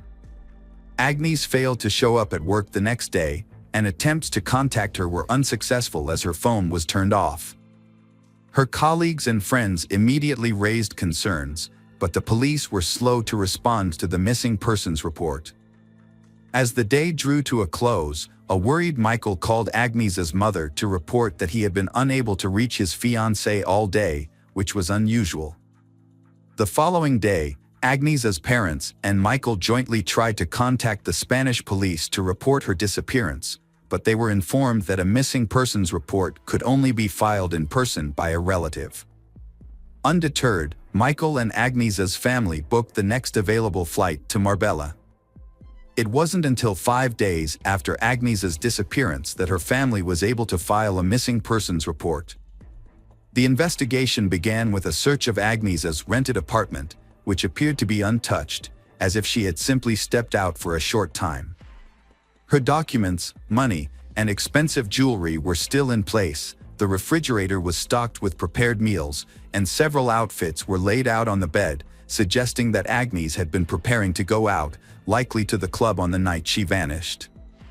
To aid in the search, Agnes's friends and family distributed flyers with her picture throughout the city, and the media picked up the story, featuring it on TV news programs and the front pages of local newspapers. The police reviewed footage from CCTV cameras inside and outside the entertainment venue, but encountered a setback. The files had already been deleted. However, with the help of specialists, they were able to recover the recordings. One of the restored videos, taken by a camera near the parking lot exit, showed Agnes leaving the club around 6 a.m. with a man. It was clear that she did not leave voluntarily. The final footage, which showed Agnes alive, was thoroughly examined by experts. However, the more they studied the footage, the more alarming it became. Agnes was seen being led by a man to the parking lot, clearly under duress. He had a tight grip on her waist, and Agnes looked frightened. She attempted to break free multiple times and appeared to be saying something emotional, but he persisted in leading her to a Mercedes A63 with tinted windows. As he forced Agnes into the car, it became clear that another person was already inside. Meanwhile, the first man got into the driver's seat. Agnes temporarily managed to open the car door and tried to escape, but he who had been standing next to her, likely the doorman, intervened and pushed her back into the car at the driver's signal. In return for his assistance, the driver appeared to hand the doorman something, presumably a cash reward. Agnes's phone was turned off 6 minutes after she got into the car, and it was never turned back on. The vehicle's subsequent movements couldn't be tracked because there were no CCTV cameras along the route. It became clear that the men in the cabin were the last people to see Agnes before she went missing. Despite this, the case was shrouded in secrecy from the start. Everyone involved in the investigation signed confidentiality agreements, and information was kept from the press and even Agnes's loved ones. For the first few months, Agnes's parents and Michael were left in the dark, with only vague updates that the investigation was ongoing and that it was too early to draw conclusions. As time passed without any word from Agnes, hope began to dwindle. Agnes's fiancé, Michael, periodically gave interviews pleading for help in finding her, but no one ever came forward with information. It wasn't until 6 months later that Agnes's relatives were finally shown footage from the club's cameras and given the names of the 3 men who had last been in contact with her.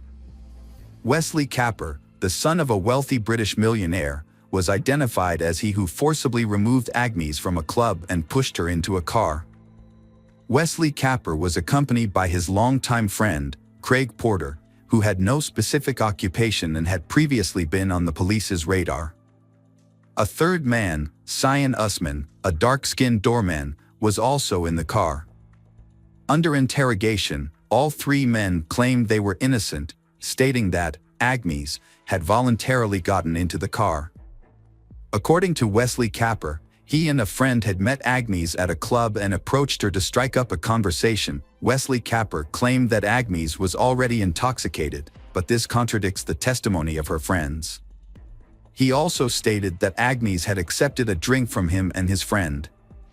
Capper then invited Agnes to continue the party at his luxurious country home, which she allegedly agreed to.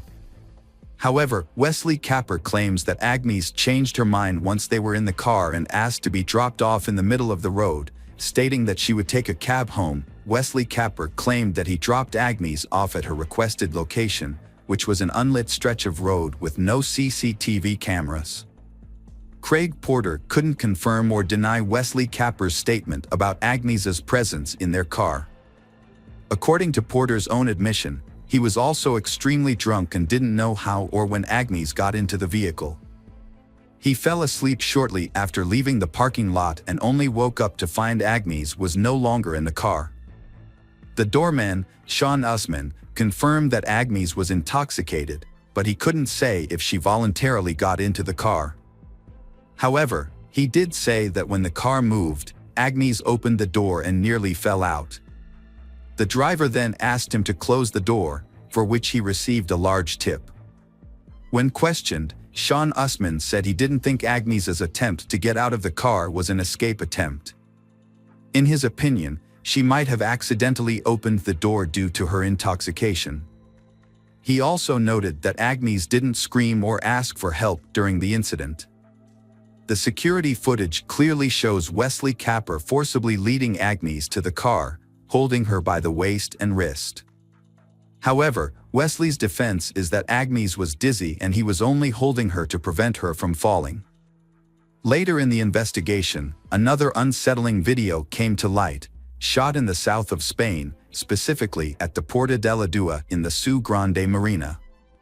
The footage was of the luxury yacht belonging to John Capper, a millionaire and the father of one of the suspects.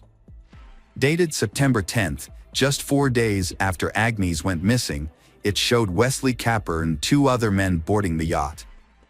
Notably, they carried a heavy suitcase and what appeared to be a rolled-up carpet. However, when questioned about this footage, Wesley Capper explained that he and his friends had traveled to the yacht simply to have a good time. He claimed the suitcase was packed with their belongings and what seemed to be a carpet was actually bedding. Wesley Capper failed to account for where everything had gone, considering none of these items were seen upon their return. The investigators meticulously searched the yacht and the automobile, only to find nothing of consequence because both vehicles had been thoroughly cleaned, thus destroying any possible DNA evidence. Interestingly, during this exhaustive search, a blonde hair was found in a car trunk, although determining its origin was not feasible as the hair itself had strangely disappeared over the course of the investigation, marking another puzzle within this intriguing case. A few hours after Agnes was last seen in the defendant's car, Wesley Capper made several calls to emergency services, but hung up each time without waiting for an answer. It seemed as though he was afraid or uncertain about what to do. Wesley Capper claimed he was drunk and made the calls randomly. The lawyer for the Agnes family argued that Agnes was likely already dead, and her body was probably at the bottom of the sea, hidden in the suitcase the suspects had brought on board the yacht. He also believed that the case had been intentionally delayed, giving the suspects ample time to destroy any evidence that could prove their guilt. It wasn't until a year and a half after Agnes's disappearance that Wesley Capper, Porter, and Usman were finally brought to trial. They were accused of holding Agnes against her will and forcing her into a car. Unfortunately, due to a lack of evidence, no further charges could be made. This decision outraged Agnes's relatives, but the judge stood firm. In 2019, nearly 5 years after Agnes's disappearance, the 3 men were brought to trial again. Despite the prolonged period, they continued to deny their guilt, claiming that Agnes voluntarily got into the car. The prosecutor argued that the doorman should be considered an accomplice for helping the defendants drive the victim away. The doorman, Usman, could have faced a 5-year prison sentence. Instead, he defended himself, stating that he was a suspect due to his skin color and lack of access to a good lawyer. He claimed that he sent all his earnings to a starving family in Africa. Wesley Capper and lawyers argued that their clients were only guilty of persuading Agnes to get into the car, not forcing her. They believed that Agnes was dropped off on the road as requested, but was possibly kidnapped and killed by someone else while waiting for a cab. The judge's verdict was met with surprise and anger from Agnes's relatives, as none of the defendants received any punishment. Usman was acquitted of all charges. Wesley Capper was given a 2-year sentence for taking advantage of Agnes's intoxication to coax her into his car, and Porter received a 6-month sentence for aiding Wesley Capper's actions. However, they received suspended sentences and did not serve any time in prison. Instead, they paid Agnes's family £101,000 in compensation. Agnes's family was unhappy with the outcome and decided to appeal. It later came to light that the defendants had both committed further offenses while awaiting the court's decision. Wesley Capper, who was intoxicated by alcohol and drugs at the time, hit and killed a woman with his vehicle and then fled the scene. Meanwhile, Porter and a friend, who were also intoxicated, stole a car after violently assaulting its owner. Wesley Capper received a surprisingly lenient sentence of probation for his serious crime, thanks to his lawyer's skilled defense. As part of his sentence, he paid a substantial amount of compensation to the family of she he had killed in a car accident. In contrast, Porter was not as fortunate and was sent to jail, although the exact length of his sentence is not publicly known. Nearly 7 years after Agnes's disappearance, the prime suspect in her case finally faced consequences. However, it wasn't the law that caught up with Wesley Capper, but his own destructive lifestyle. Years of substance abuse took a serious toll on his health. During the -19 pandemic, Capper was hospitalized, and after beginning to recover from the illness, he suffered a stroke. He passed away on July 26, 2021, at the age of 44. At that time, Agnes's parents appealed to the court again, but unfortunately, the suspect had since passed away and could no longer face prosecution. Despite this development, the case was still before the Supreme Court, although a new turn of events would arise 9 years later, long after Agnes's fate had been presumed, her body never found, alive or dead. Following this, her parents, sister Michael, and their lawyer converged on a plausible theory. It suggested that the perpetrators had likely disposed of Agnes's body in a suitcase that was secretly boarded on a yacht, eventually dropped in a distant, undisclosed part of the open ocean. In mid-June, a gardener at the exclusive Lida Golf Club in the Costa del Sol region discovered a mysterious object near the coast while cleaning the area. Upon closer inspection, the object turned out to be an old, badly damaged suitcase. The gardener did not attempt to open it and instead called the police. When law enforcement officers opened the suitcase, they found human remains inside. Further examination revealed that the remains belonged to she, approximately 25 to 35 years old at the time of her death. It was also determined that the suitcase had been submerged in water for around 10 years before washing up on the shore. Based on these findings, the police hypothesized that the remains might belong to Agnes, a woman who had gone missing 9 years ago. To confirm this theory, investigators are conducting DNA tests to compare Agnes's DNA with the remains found in the suitcase. Welcome back, detectives. Let's dive into another horrible case, the case of Brett Ryan. Brett Ryan grew up in Canada, in a large family with his parents, Bill and Susan.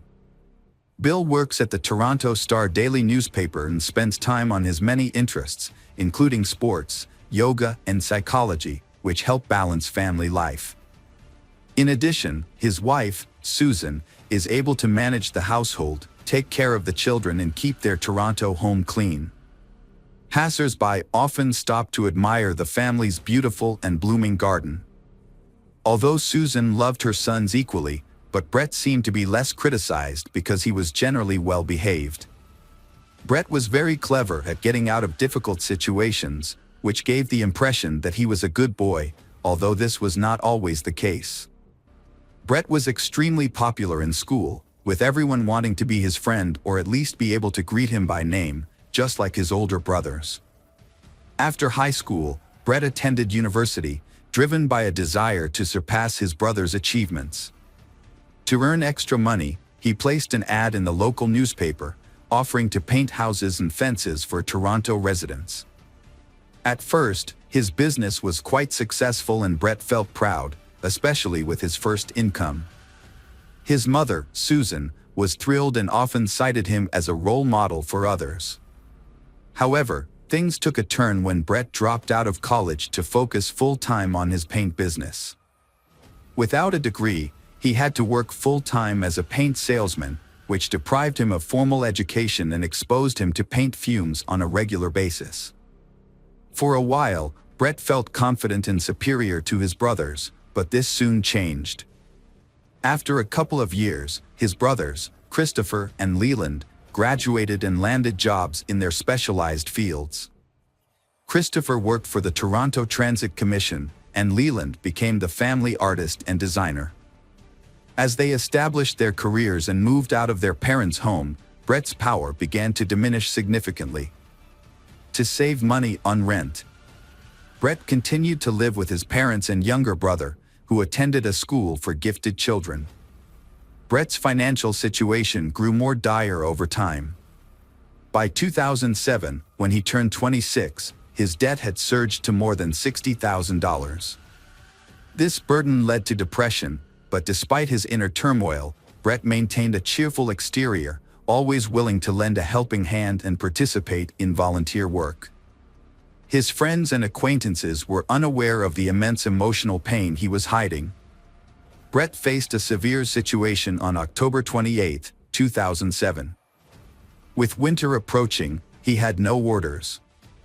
Left with no other choice, Brett wore his oldest clothes, including a hat, a long sweater his brother had given him and a long scarf his mother had knitted. It was the first time he had worn the scarf, but it was finally coming in handy. He wrapped it around his face, leaving only a narrow slit for his eyes, and headed for the bank that was on the outskirts of his neighborhood. Brett stood in line at the bank, holding a thick folder and favoring his right foot as he waited his turn. When the bank employee called him forward, he approached her and spoke in a hushed tone. He calmly informed her that he had a gun and urged her to remove all the cash from the register and hand it over to him. He warned her that if she didn't comply, he would start shooting, and she would be the first person he would harm. She, with trembling hands, handed him all the cash from the register. Brett quietly exited the building, careful not to draw the attention of the guardians. Once outside, Brett took off running. He counted the money he had stolen from the bank, but it wasn't much, just over $1,000. To pay off his debt, he calculated that he would need to rob about 60 more banks, a crazy idea, but to him it seemed like the only option. For the first few days, Brett was fearful that the police would somehow catch up with him, so he avoided going home. He told his mother he had a job in a neighboring town and spent his nights sleeping in his car. Periodically, Brett would sneak back to his house to check if there were any police cars staking out the area. Finding none, he felt reassured that he was in the clear. The first robbery was followed by a second, then a third, and a fourth. Each time, Brett changed his clothes, opting for second-hand or discarded items he found in the trash. He would burn the used clothes after each crime. Brett also bought a beard from a costume party store to further disguise himself. Brett committed a string of bank robberies in the Toronto area, and his distinctive beard made a lasting impression on the witnesses. His total intended theft across all instances never exceeded $3,000. Brett's luck ran out when police spotted his car on surveillance cameras and followed him home. They tracked his exact route, gathering details from various vehicles to prove his guilt. Further inquiries yielded little new information, so the authorities closely tracked a particular road in an attempt to shed light on the case. Their patience and hard work finally paid off. They found a potential lead.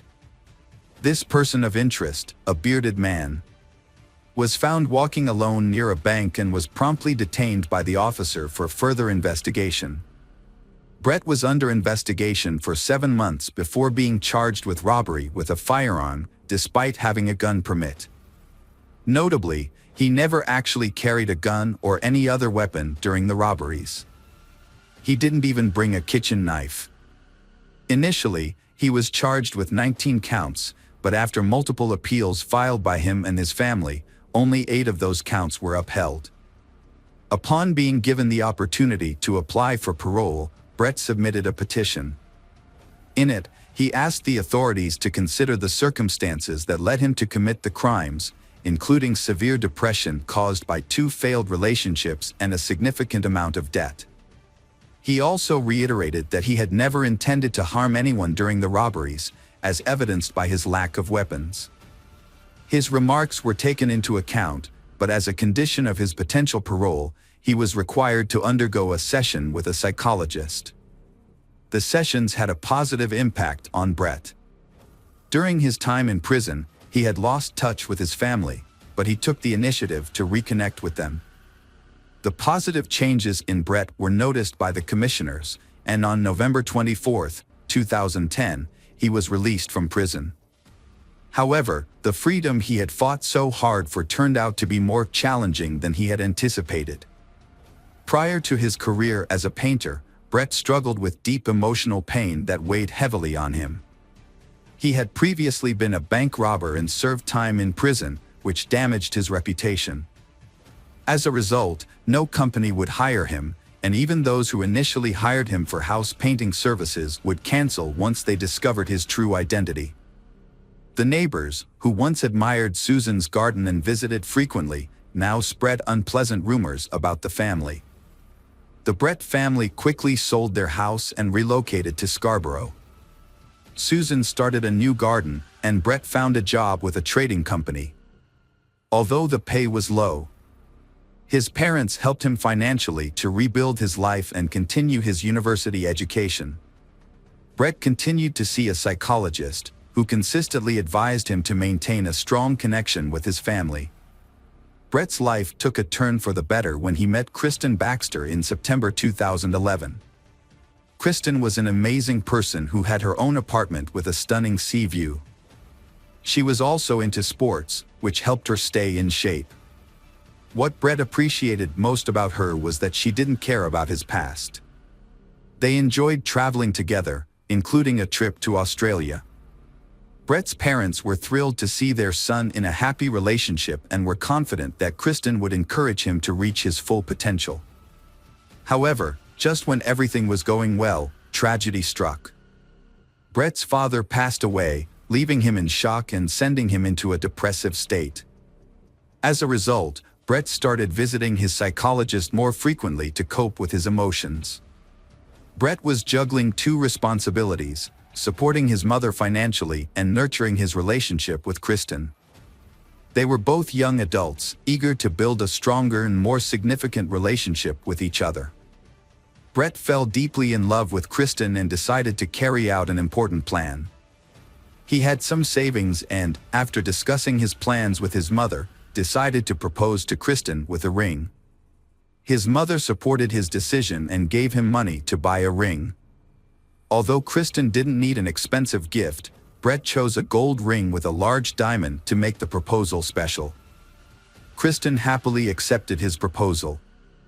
As they began planning their wedding, Brett agreed with Kristen's decisions, but he was worried about the high costs and how they would affect his job. Brett found a job opening at a large technology company on the internet and applied for it. He updated his resume and submitted it, and was even invited for an interview, which he successfully passed. As a result, he was offered the job and was thrilled.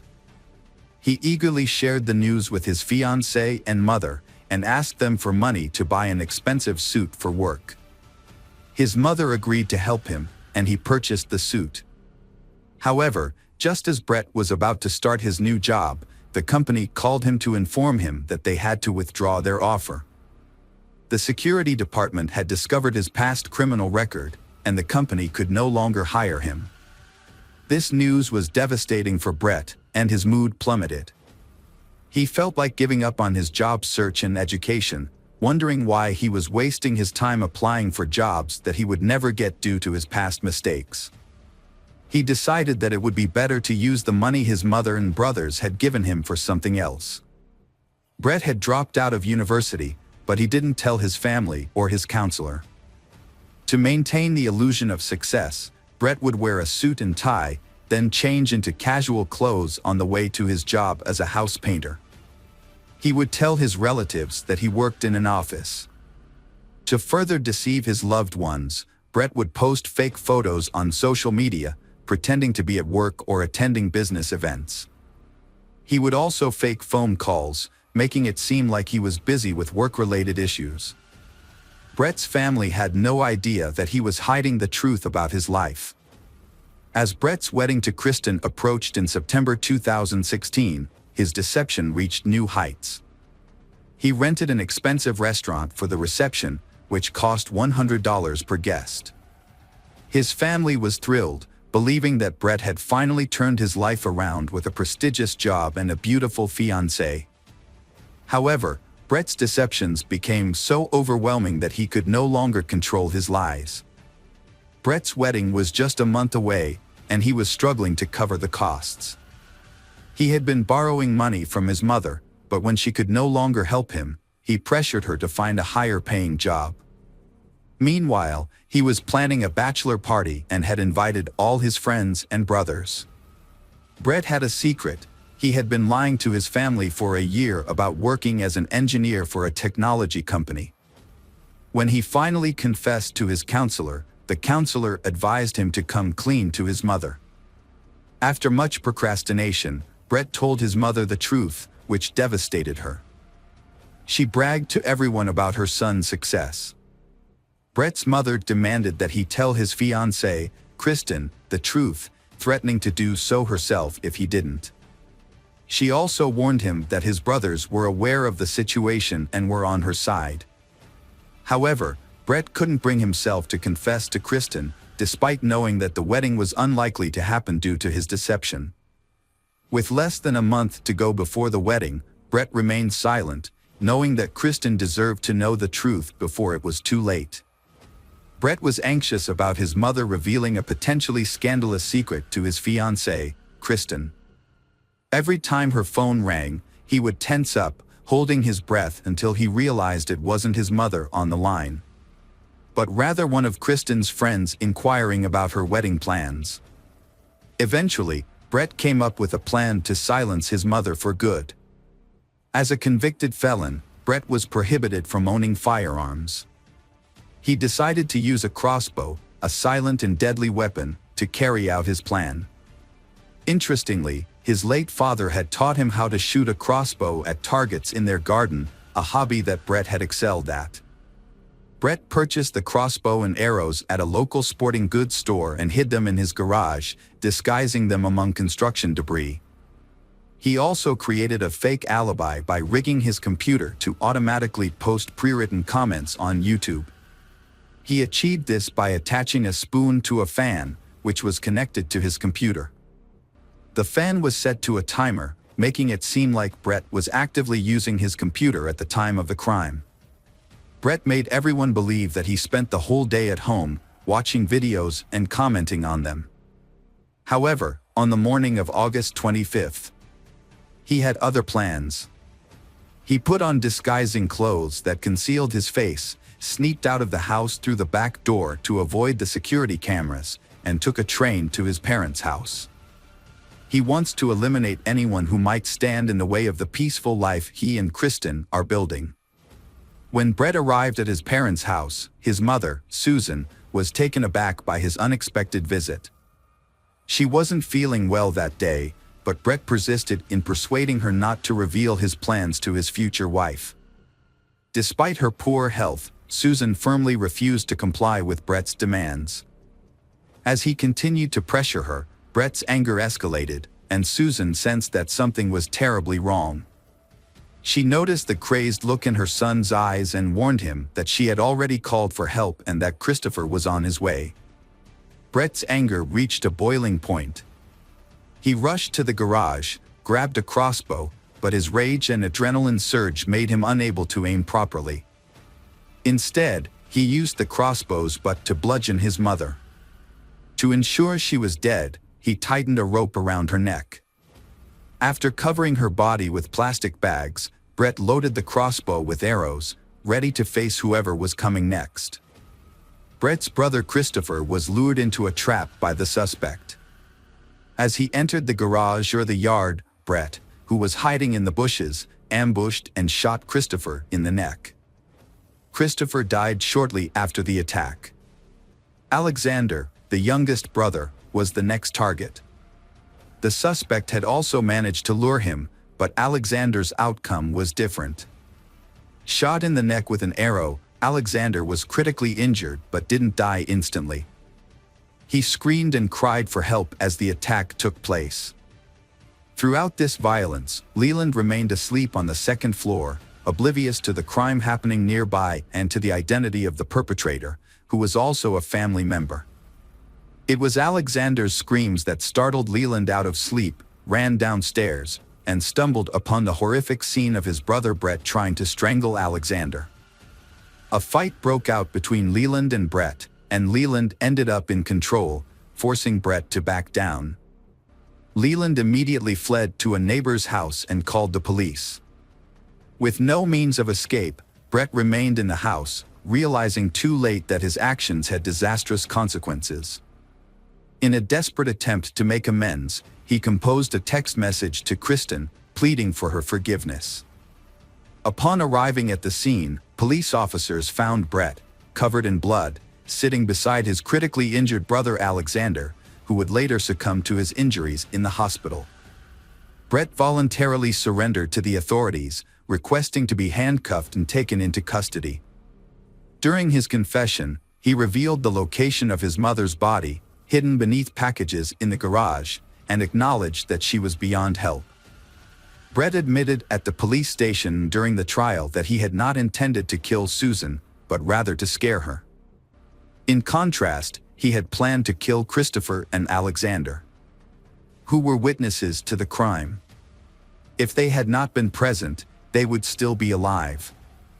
Brett attempted to justify his actions by citing his struggles with depression, but this did not lead to a more lenient sentence.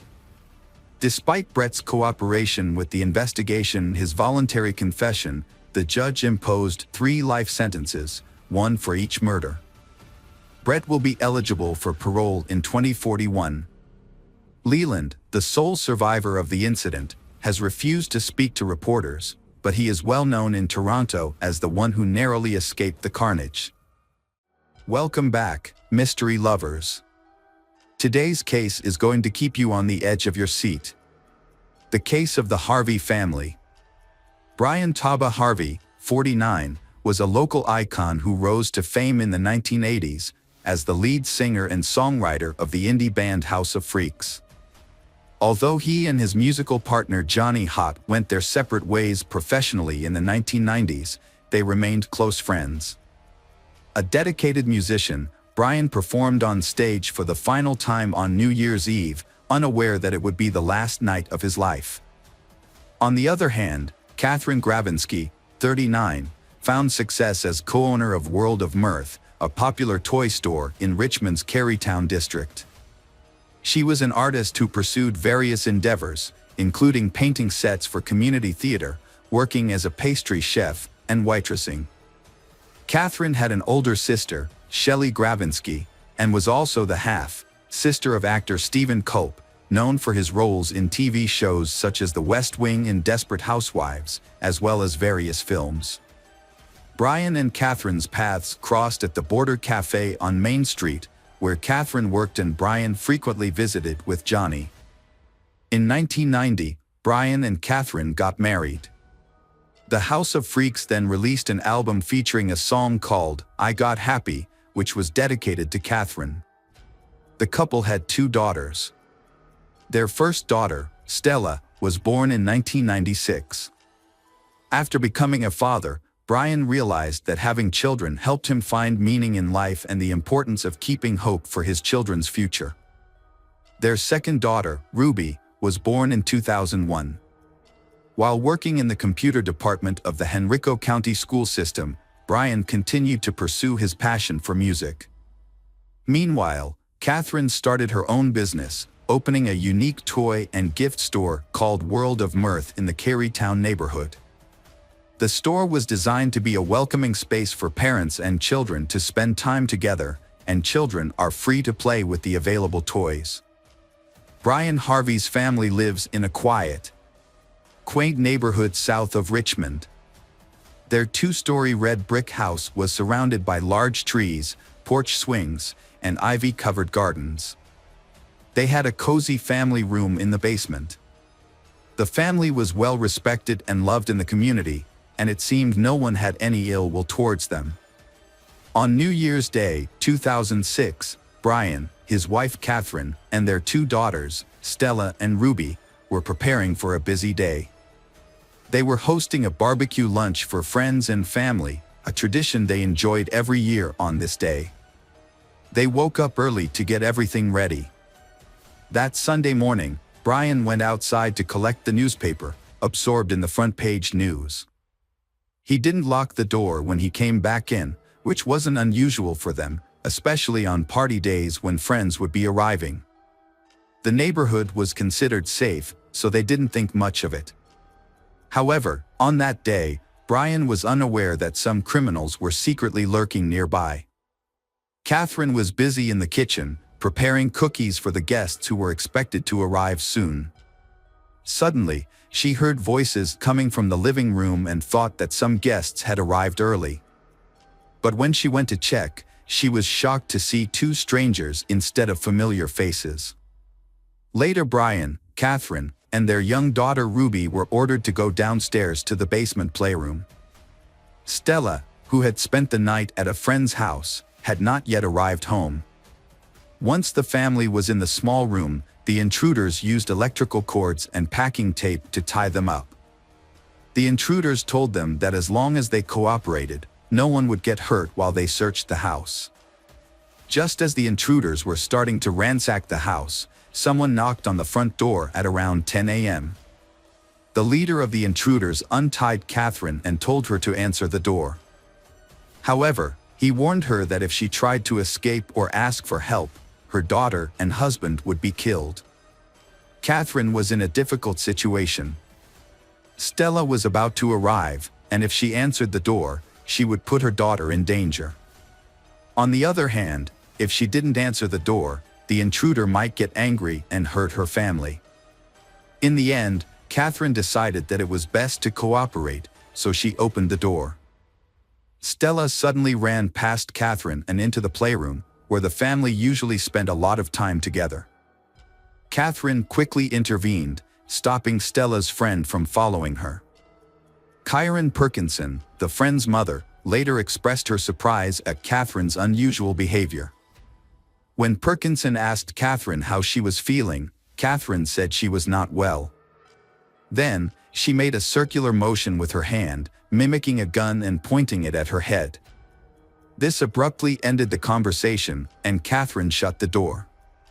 This strange gesture would later trouble Perkinson, wondered if Catherine was trying to convey something. She wondered if Catherine being monitored by the intruders. Perkinson left, intending to return later for a party. All four members of the Harvey family were now inside the house. Catherine went back to the basement and found Stella had been securely tied up alongside the rest of the family. Everyone was caught helpless and defenseless.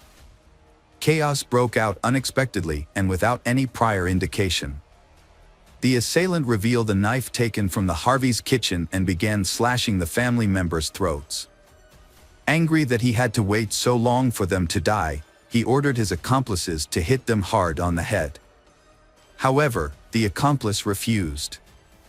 The assailant then grabbed a claw hammer and ruthlessly struck the family members repeatedly until they stopped moving. After removing Catherine Harvey's wedding ring, the assailants set the room on fire using wine as an accelerant to conceal evidence of their crimes. As they escaped from the scene, they ate a plate of freshly baked cookies from the kitchen counter and stole a laptop, DVD player, and other items. They rushed out and entered the getaway vehicle parked outside, where a woman was waiting. She was related to one of the robbers and had been on lookout duty during the incident. They quickly departed, leaving the scene as quietly as they had arrived. Later that day, around 1:30 p.m., Johnny arrived at the celebratory gathering. Upon opening the front door, he was met with a thick cloud of smoke and a strong burning smell. Alarmed, he alerted the neighbors. They quickly called 911.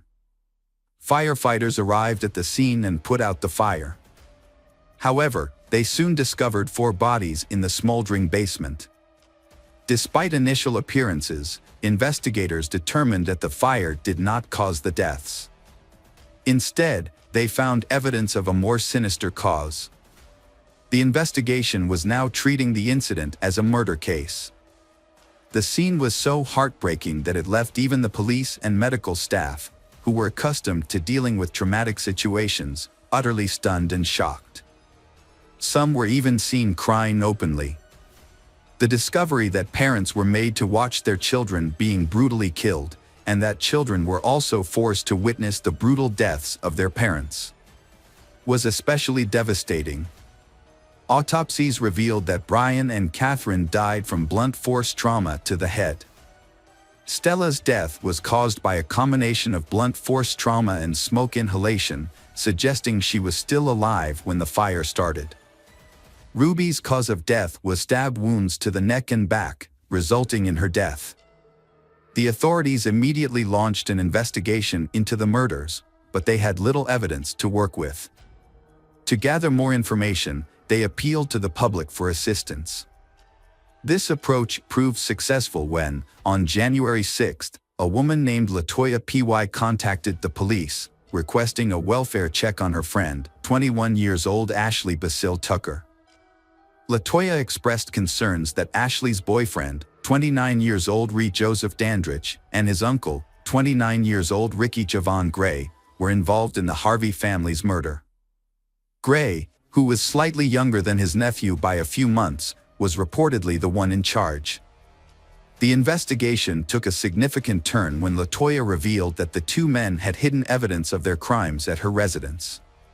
She disclosed that Gray and Dandridge had recently visited her home with a laptop that had an image of the Harvey family as its wallpaper. Given the extensive news coverage of the Harvey case, it was clear that the laptop belonged to the family.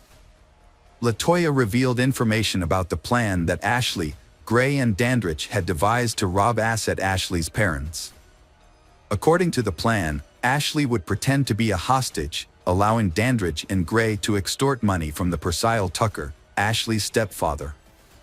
This would make Ashley appear innocent, even though Latoya knew about the plan and was offered a role in it. However, Latoya became suspicious of the group and declined to participate. Later, when Latoya asked Gray and Dandridge about Ashley's whereabouts, they gave a cryptic response, saying, "Ashley has gone bye-bye." This increased Latoya's concerns, and she contacted the police. The information she provided was crucial in helping investigators connect the dots. When investigators arrived at the residence where Ashley lived with her mother, Mary Baskerville Tucker, and stepfather, Basil Tucker, they found a gruesome scene. Inside the home, they discovered the lifeless bodies of all three victims, who had been subjected to a brutal and violent death, similar to the Harvey family. The victims were bound, gagged, and had their throats slit. Duct tape was wrapped tightly around their heads, causing additional suffering. Mary and Basil had deep neck lacerations, and Basil had a sock inserted into his throat. Ashley was found to have been suffocated with a plastic bag. The cause of death for all three victims was determined to be suffocation and torture.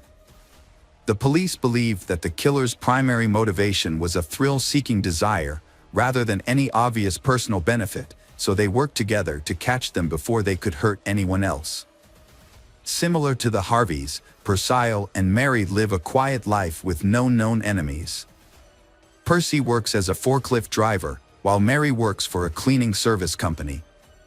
Their peaceful life was shattered by their daughter's betrayal, leading to the tragic death of a couple enjoying their golden years. Investigators quickly discovered a crucial connection between the Harvey family's case and the Tucker family's case. Ashley was found wearing Catherine's wedding band, which had been missing and taken from Catherine. With this revelation, urgent action was necessary to apprehend Gray and Dandridge before they could inflict further harm. Authorities tracked Gray and Dandridge back to their home state of Pennsylvania and apprehended them in Philadelphia on January 7. Dandridge claimed that Gray planned the murders and he just followed orders. When faced with these accusations, Gray provided explicit and disturbing details of the two family massacres, explaining that financial gain was the primary motivation behind their actions. Notably, during the Harvey family murders, he was under the influence of an illicit substance called PCP, also known as phencyclidine or angel dust. This potent drug is known to cause auditory and visual hallucinations and often leads to aggressive behavior. During his confession, Gray showed no emotion, maintaining a chilling stare. His indifference to the lives he took led investigators to view him as a ruthless and heartless individual. Additionally, it was discovered that Gray was responsible for the murder of his wife, Trevor Terrell Gray, whose body was found in a shallow grave in Washington, Pennsylvania. The couple, married for 6 months, lived together in a house owned by Trevor's family. They shared the home with Gray's nephew, Dandridge. Trevor's parents reported that the couple frequently had intense arguments. On the day Trevor's body was discovered, Gray had claw marks on his forearm. Initially, neither Gray nor Dandridge were considered suspects by the Washington police. Trevor's mother, Manna Squires, claimed that the police thought Trevor's death was due to a drug overdose, which led to a slow investigation. Trevor's death initially raised suspicions, but a thorough investigation did not occur until Gray confessed to the crime in 2006. On December 31, 2005, a violent assault occurred outside a home in Arlington. 2 men, later identified as Gray and Dandridge, attacked 26-year-old Ryan Key in front of his parents' house. The assault left Ryan with severe injuries, including stab wounds to the chest, neck, and arms. He spent 2 weeks in a coma due to the near-fatal attack. Additionally, he permanently lost the use of his right arm. Gray and Dandridge faced multiple charges related of the Tucker's family killings. Gray was charged with 5 counts of capital murder, while Dandridge faced 3 counts of murder. Despite initially admitting to their involvement, both men pleaded not guilty. Gray's 6-month trial concluded with a guilty verdict on all counts. He received a life sentence for the murders of Brian and Catherine Harvey. The court also sentenced him to death for the brutal murders of Stella and Ruby. Following Gray's conviction in September 2006, Dandridge chose to accept a plea deal to avoid the death penalty. He was sentenced to life in prison without the possibility of parole in December 2006. Gray also faced charges in Culpeper County for the murder of Cheryl Warner, a 37-year-old mother of 3 who was found shot and hanged in her burning home. Gray pleaded not guilty, but the charge was later suspended due to conflicting evidence on June 4, 2008. Over the next 9 years, Gray's lawyers filed multiple appeals. They argued that Gray's traumatic childhood had affected his mental capacity. However, the Supreme Court rejected his case in 2016. As a result, Gray was scheduled to be executed on January 18, 2017. On the scheduled date, with all appeals exhausted, Gray was put to death by lethal injection at Greensville Correctional Center. Meanwhile, Dandridge remains in prison at Sussex 2 State Prison. The Harvey family's brutal murders sent shockwaves of horror and grief through the community. Over 1,400 people attended their memorial service, expressing condolences and sorrow outside Catherine's store. Flowers, dolls, and candles formed a poignant tribute along the curb outside the red brick house. The candles, lit by children, remained glowing for weeks. Catherine's brother Culp described the murders as a devastating blow that felt endless. He spoke about the pain of thinking about the family's final hours, saying that everyone was trying to move forward. Hi everyone, thanks for returning. Let's unravel another perplexing mystery. The case of Georgia Williams. Georgia Williams was born on September 17, 1995, in Telford, Shropshire, England. She grew up in a close and loving family with her parents, Lynette and Steve Williams, and her older sister Scarlett. From an early age, Georgia demonstrated a kind and thoughtful nature, consistently looking for ways to help others and make those around her happy. This admirable quality eventually becomes her weakness. Despite being bullied in middle school, but Georgia's life improved in high school. She made a group of friends and became a well-liked and popular student. Her kind nature and good leadership skills helped her win the position of class monitor. She pursued her passion for helping others by joining the Air Cadets Corps with the ultimate goal of becoming a medical officer in the Royal Air Force. At 17, Georgia started working at a local gas station where she quickly became friends with her co-workers. One of them was Jamie Reynolds, a 22-year-old man who seemed quiet and isolated from the rest of the group. Georgia, being a kind and caring person, reached out to Jamie in friendship, wanting to help him feel less alone. Thanks to her efforts, Jamie started to fit in at work, participating in group activities and making friends with his co-workers. As time went on, Jamie developed strong feelings for Georgia, seeing her as the only person who had shown him kindness and believed in him. Feeling hopeful, Jamie started to think that maybe Georgia felt the same way about him.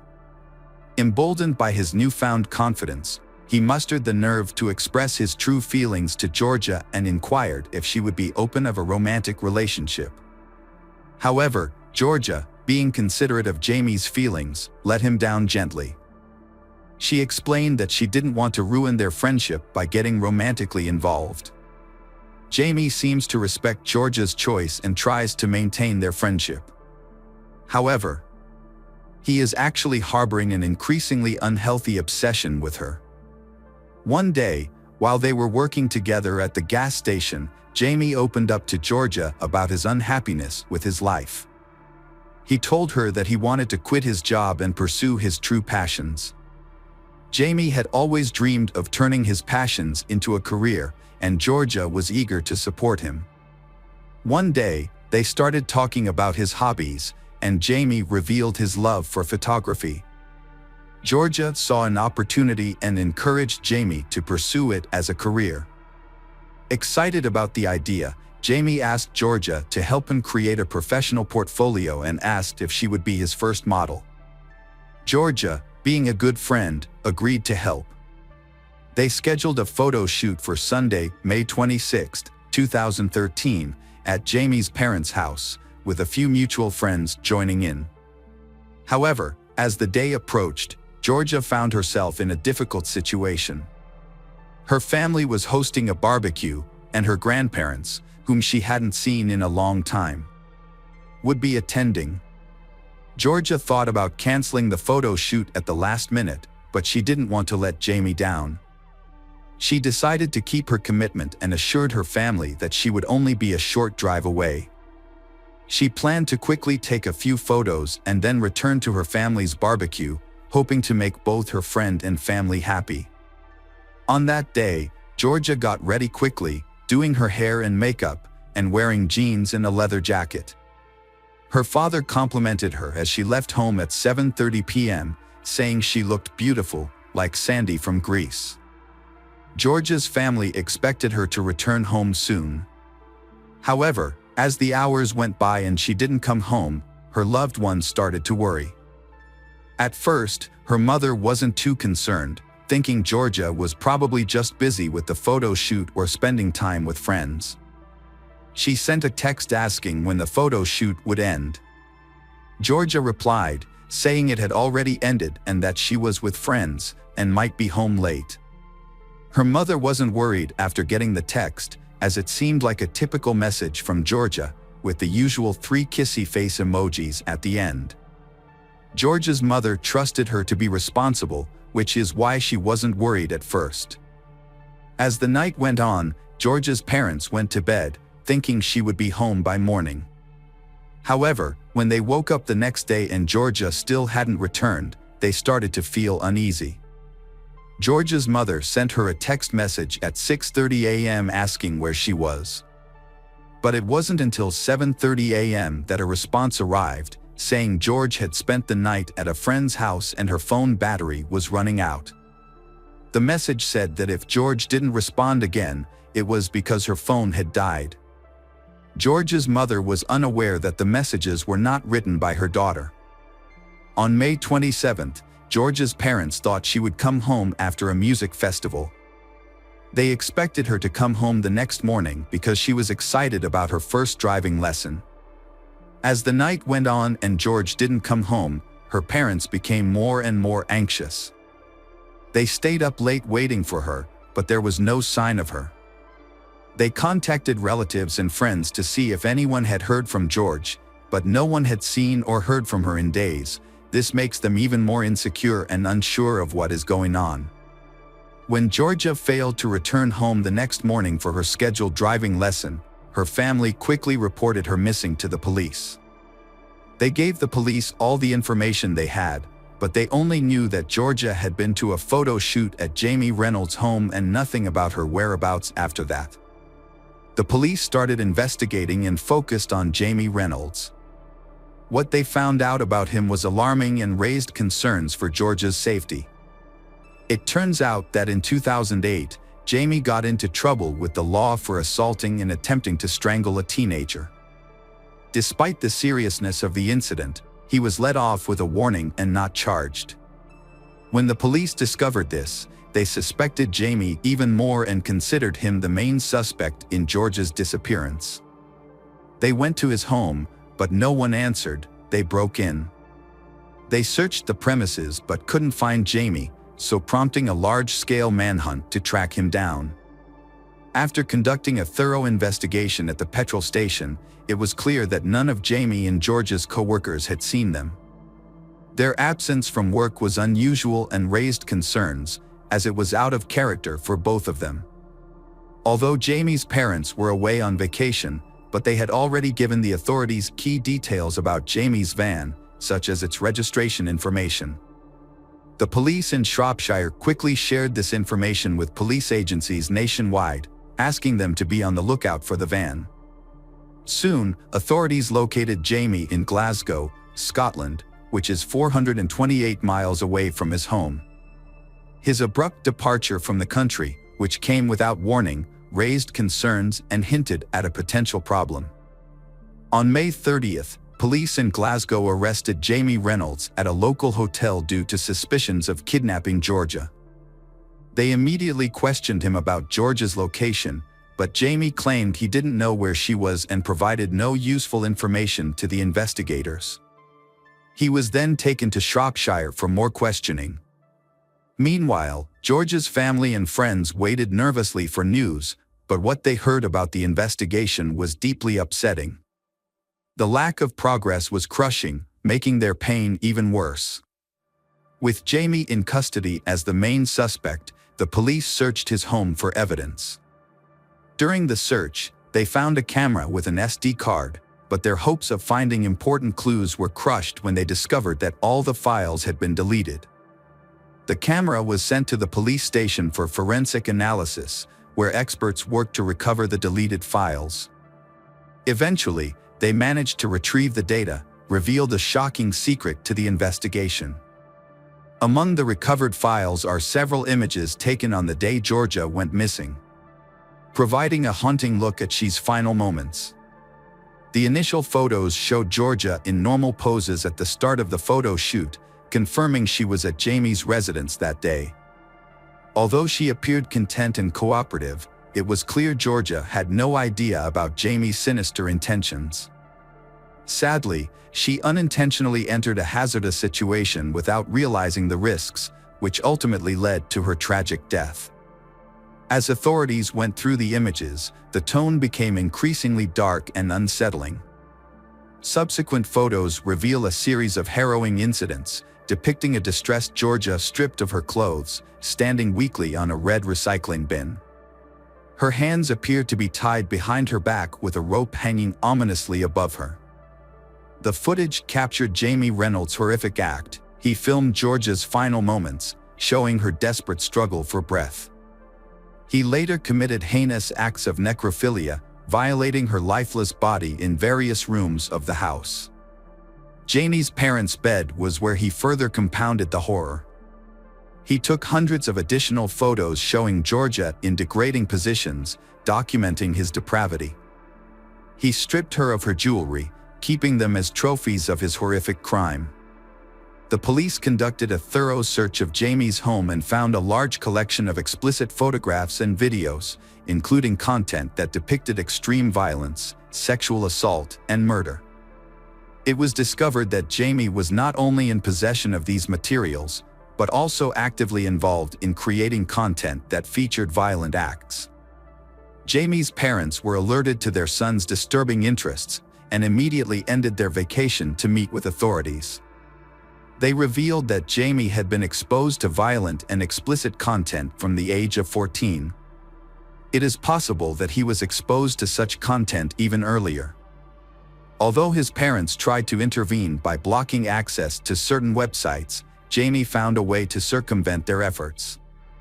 At the age of 14, he contacted the internet provider and set up his own private Wi-Fi connection, which allowed him to continue accessing the blocked websites without his parents' knowledge. When Jamie's parents first found out he was watching these videos, they became worried and contacted the police and Child Protective Services. However, the authorities said they couldn't take any action because watching such content wasn't against the law. As the police looked into the matter further, they found a set of notebooks containing 40 separate stories written by Jamie. These stories were centered around harming, sexually assaulting, and murdering women. Additionally, investigators discovered that Jamie had searched social media platforms, printed and marked images of young girls with nooses around their necks. One of the stories, titled "Georgia Williams Surprised," has a very similar plot to the incidents that led to Georgia's death. Authorities believe this narrative may have been a pre-planned scenario, intended to be carried out from the start. Jamie began writing this narrative in January and finished it just 3 weeks before the murder. Despite being questioned, Jamie refused to reveal the location of Georgia's body, insisting he was innocent. As a result, investigators had to painstakingly reconstruct Jamie's movements from the Monday morning after Georgia's murder. They started by reviewing surveillance footage of Jamie refueling his vehicle at a petrol station. Unbeknownst to them at the time, Georgia's body was hidden in the back of Jamie's van. After refueling, Jamie drove 60 miles to a movie theater, leaving Georgia's body in the van parked in the theater's lot. He then went inside to watch a movie. However, police lost track of Jamie after he left the theater and issued a public appeal for help finding him. The appeal was successful, with people reporting sightings of Jamie's van near the New York G Mountain Pass. The area, with its dense woods and muddy terrain, was where Jamie tried to evade capture. Locals remembered Jamie in his van, especially after it got stuck in the mud and Good Samaritans helped him get it out. Police followed up on this lead and searched the wooded area where Jamie was spotted. Unfortunately, they found Georgia's naked body in this secluded spot. Georgia's body was returned to Shropshire after being recovered. A post-mortem examination revealed she died from asphyxiation due to a ligature around her neck. Forensic analysis also showed bruising on her back, indicating Jamie had used his knee to press her down. Initially, Jamie denied any involvement in Georgia's murder, but on the first day of his trial in December 2013, he suddenly stood up and pleaded guilty to all charges. During the trial, Georgia's father gave a heartfelt address to the court. They had to endure the pain for a long time as they witnessed their daughter's body lying motionless in the hospital's rest house, a traumatic experience that haunted both him and his wife. The trial also uncovered Jamie's previous run-ins with the law. In 2008, he received a warning from a judge for keeping a 1-year-old girl captive in his home. A disturbing incident foreshadowing Georgia's tragic death. In 2011, Jamie was criticized for recklessly backing his car into a girl's vehicle. This incident occurred after the girl had turned down his romantic advances.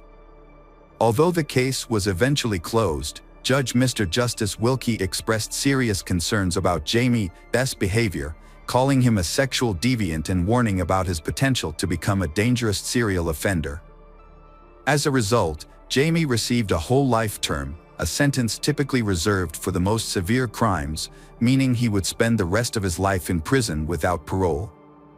At the time, Jamie was the 46th person to receive this sentence and the youngest person in history to be given a whole life term. During sentencing, Judge Justice Wilkie highlighted the extreme suffering Georgia endured, emphasizing the torturous nature of her experience. Jamie's obsession with violent and sadistic pornography had led to a horrific display of control over his victim, ultimately resulting in her tragic death. Jamie Reynolds hung his head in shame as Georgia's parents and sister listened to the disturbing details of her death and the abuse she suffered at his hands. The courtroom was extremely tense as the jury saw gruesome images of Georgia's final moments, causing her family to leave in distress. In 2014, Jamie tried to appeal his life sentence but was unsuccessful. A review of the case the following year criticized police officers, children's services, and mental health professionals for their handling of Jamie before Georgia's murder. The review found that these agencies failed to work together properly, despite Jamie having come to the attention of law enforcement 5 years earlier for attempting to strangle another girl. Georgia's parents were deeply saddened by the report, regretting the missed chances to intervene and prevent their daughter's death. They stated that they cried when they read about the agency's failures, as it was clear that Jamie was likely to commit murder. They believed that Georgia's death could have been prevented. Outside the courtroom, Georgia's father shared the family's overwhelming sadness, stating that no sentence could ever satisfy them because it wouldn't bring Georgia back to life. He emphasized that their loss was irreparable and that Jamie, despite his lengthy prison sentence, still had the one thing he took from their daughter, life. He noted that what to cause them grief is that Jamie, even while serving a life sentence, still gets to live. Jamie Reynolds remains in prison to this day. Georgia's mother, Lynette, later wrote a book titled Our Georgia, in which she shared the family's traumatic experiences. The book highlights the failures of the legal system that allowed Jamie, a violent film enthusiast, to remain at large and eventually commit murder. This book is a heartfelt tribute to Georgia and provides an insight into the devastating aftermath of her tragic passing. Georgia's death caused immense pain to those who loved her, leaving a huge gap that can never be filled. Hello again, true crime fans. We've got another mysterious case to explore. The case of the Foster family. Christopher Foster had always been considered a success. His mother, Enid, described him as someone who actively pursued financial opportunities from an early age. Along with his younger brother, Andrew, he aspired to follow in the footsteps of their late father, who had been a sales manager. Although they both aimed to become successful businessmen, Chris and Andrew had had a tense relationship since they were children. Andrew later explained that Chris's confidence and assertiveness had overshadowed Andrew's quiet nature. Despite this, both brothers were very close to their mother, Enid. In 1987, Chris married Jill, a housewife, and they had their daughter Kirsty in 1993.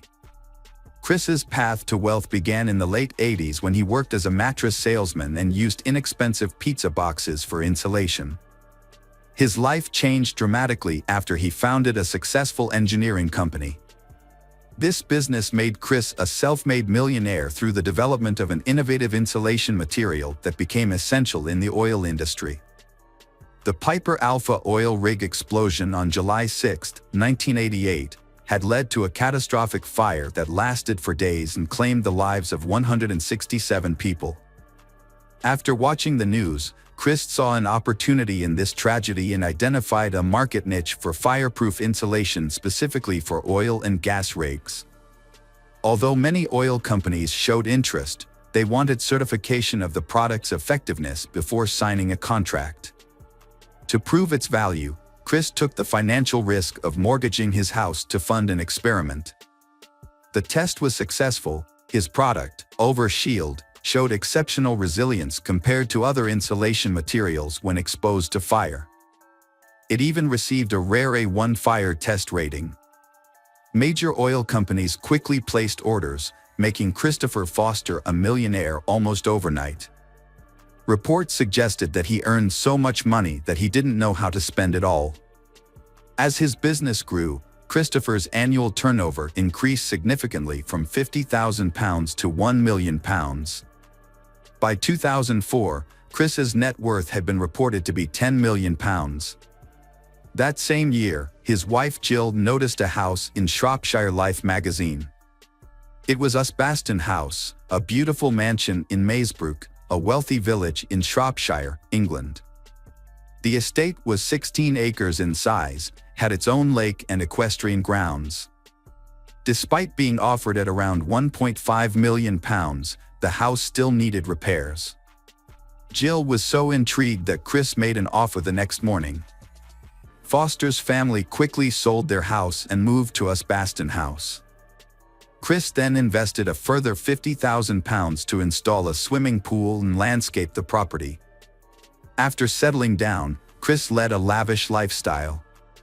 He bought 2 Porsches, one for himself and one for Jill, a James Bond-style Aston Martin, Range Rovers, and many other vehicles. Their daughter Kirsty attended a private boarding school, and Chris also bought her several horses. Kirsty spent time with her horses when not at school and participated in equestrian competitions. Friends described her as quiet, thoughtful, and kind. In addition, Chris also bought 4 dogs and several pigeons. He further enhanced their lives by hiring a butler and a personal assistant, and the house had antique furniture worth more than £200,000. Chris's most expensive hobby was his passion for shooting, demonstrated by his expensive gun collection, each costing between £12,000 and £12,500, equivalent to nearly $20,000 at the time. Chris often attended shooting parties that could last 3 days, with bills running up to £8,000. He had a habit of leaving guns around the house. Occasionally, when pigeons made a mess of Chris's car, he would shoot them, much to Jill's frustration. In one disturbing incident, when Kirsty's black Labrador began disturbing the sheep, Chris was unable to control the dog and led it down a country road to shoot it in the head. Chris was a successful businessman but lacked a long-term vision. Notoriously impulsive, he craved instant gratification and was quick to cut ties with people who annoyed him. Chris enjoyed being admired and envied by others for his wealth, and social status was very important to him. Over time, both Chris and Jill moved up the social ladder, and it became clear to those close to Chris that he wanted to move away from his roots in Wolverhampton. Jill enjoyed shopping sprees and spent her days doing self-care activities like nail and hair appointments, along with beauty treatments like manicures and Botox injections. Chris and his family regularly went on luxury vacations, staying in luxury hotels and enjoying the best food. These lavish trips could sometimes cost up to £20,000 each, and Chris didn't hesitate to pay.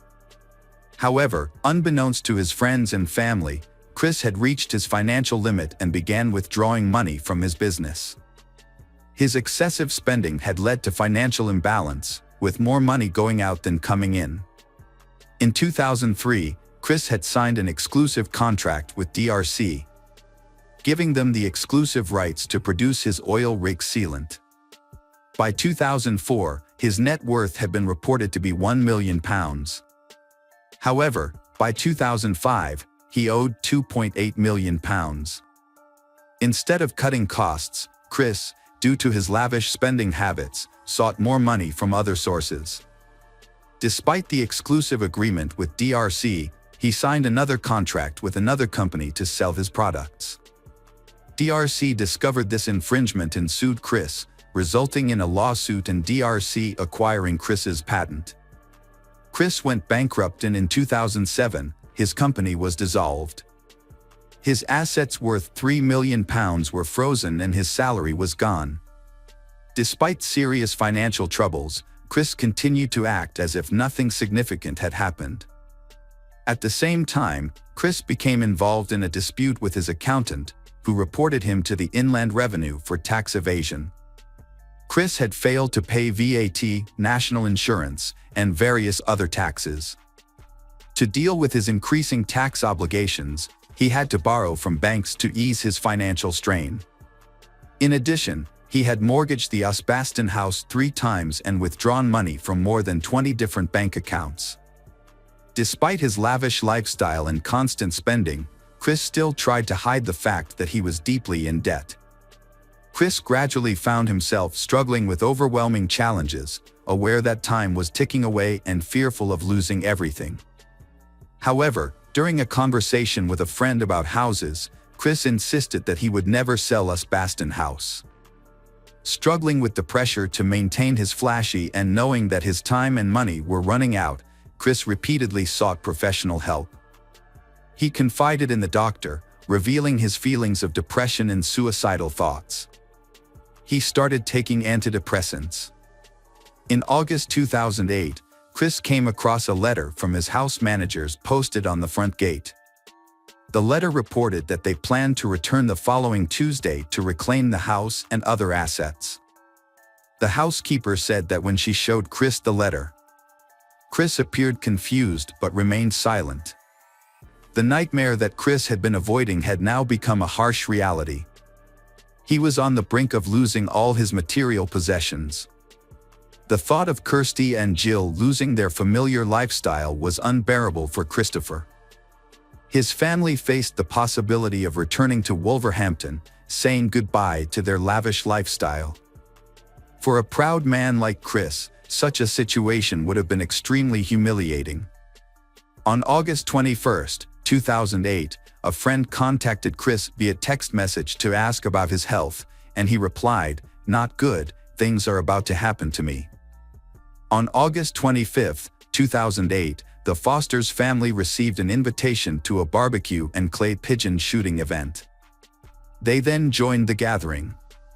None of the attendees noticed any signs of difficulty in the Fosters. Witnesses recalled that Chris appeared happy. Their family still exuded happiness without knowing what Chris had planned that night. Chris informed Jill that he wanted to leave the gathering.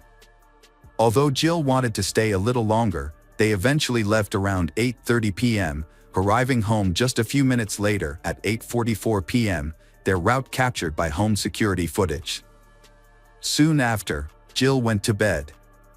At 11:30 p.m., Chris went upstairs to check on Kirsty, urging her to go to bed while continuing to text a friend online.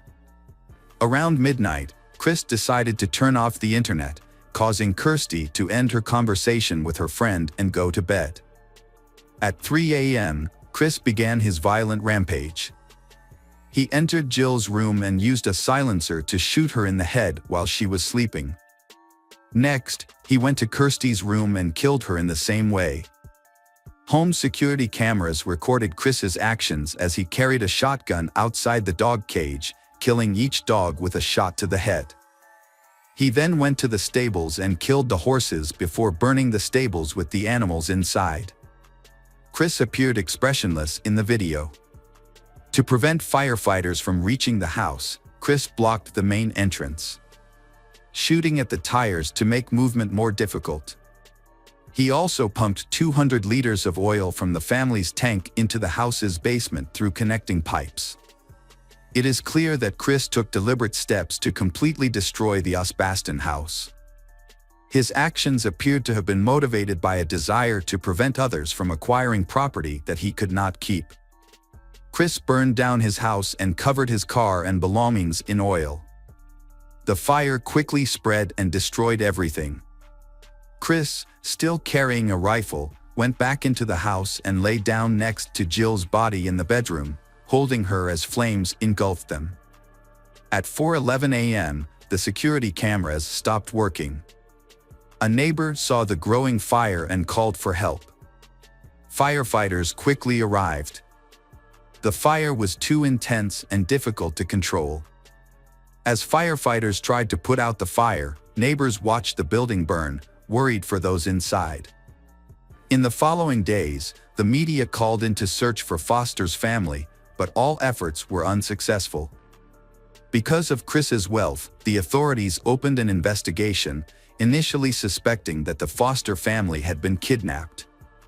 However, at the time, neither the bodies nor the security footage were found, so many speculated about what might have happened to them. It took 3 days for the fire to be completely extinguished. After the fire was extinguished, investigators carefully examined the house and found the bodies of Jill and Christopher on beds in a room that had collapsed into the living room. However, there was no sign of Kirsty. While some hoped she could have escaped, others feared she had been kidnapped. Sadly, Kirsty's remains were found in the rubble a few days later. Investigators used a brush to carefully collect her remains into a hearse. A fragment of Kirsty's skull revealed that she had suffered a gunshot wound to the head, like her mother. After examining the body, the police began to suspect that Chris had committed a crime. At the same time, they began investigating his financial situation. When they dug deeper, they discovered that Chris, a seemingly successful businessman, was actually heavily in debt. His total debt had reached £4 million, and when creditors tried to take his assets, they discovered that Chris had intended to demolish the house to ensure that there was nothing left for them to take. Security footage confirmed the police's suspicions. Chris committed the murders and took his own life without leaving any explanation or warning. Speculation about the motives behind the brutal crime led to two main theories. One theory had suggested that Chris, feeling ashamed of having lost his fortune, chose to commit the heinous act to avoid admitting his failures. Another theory had proposed that Chris, being self-centered, decided to destroy everything rather than face the possibility of loss. However, Enid had disagreed with these theories. She had firmly believed that Chris acted out of love for his family, trying to protect them from financial ruin. She had defended him and felt a deep sense of sympathy for his situation. In contrast, Chris's brother Andrew had held a very different view. Despite not speaking for 16 years, Andrew had briefly considered reconciling with Chris for their mother's sake. However, his fear of a hostile encounter had kept him from reaching out. Andrew had alleged that Chris had bullied and sexually assaulted him during their childhood, leading to a tumultuous relationship. Andrew had maintained that Chris exhibited bullying and controlling behavior. Andrew's attempts to reconcile with Chris in 1999 had been met with resistance. Chris had responded to Andrew's letter with a demand for a written apology, stating that Andrew would have to beg and scrape on bended knee to make amends. Andrew had believed that Chris refused to acknowledge his past wrongdoings and instead held on to long-standing grudges. For months after the tragedy, on December 19, 2008, a joint funeral had been held for 15-year-old Kirsty and 49-year-old Jill at their local village church. The service had been quiet and respectful, attended by close friends and family. Both Kirsty and Jill had been buried in the same plot, as requested by Jill's family. Chris had received a private funeral and was buried elsewhere. In the years following the tragedy, the remains of the burnt-out house and the family's charred belongings had been left on the site. These had included Kirsty's first aid book for her horses and a handwritten note detailing the family's meal plans for the week of the tragedy. The ruins of the house had remained until 2011 when the debris had been cleared. The 16-acre estate had been sold in 2014, with plans to build a new 6-bedroom house. Although the property had been put up for sale in 2012, it had taken 2 years to sell, reportedly after the price had been reduced. The reasons behind Christopher Foster's actions may have been financial struggles and the pressure to maintain a wealthy image. However, this had not justified the horrific outcome. Instead of having made sensible financial decisions or confiding in his loved ones, Chris had chosen a destructive path that had had devastating consequences for everyone involved.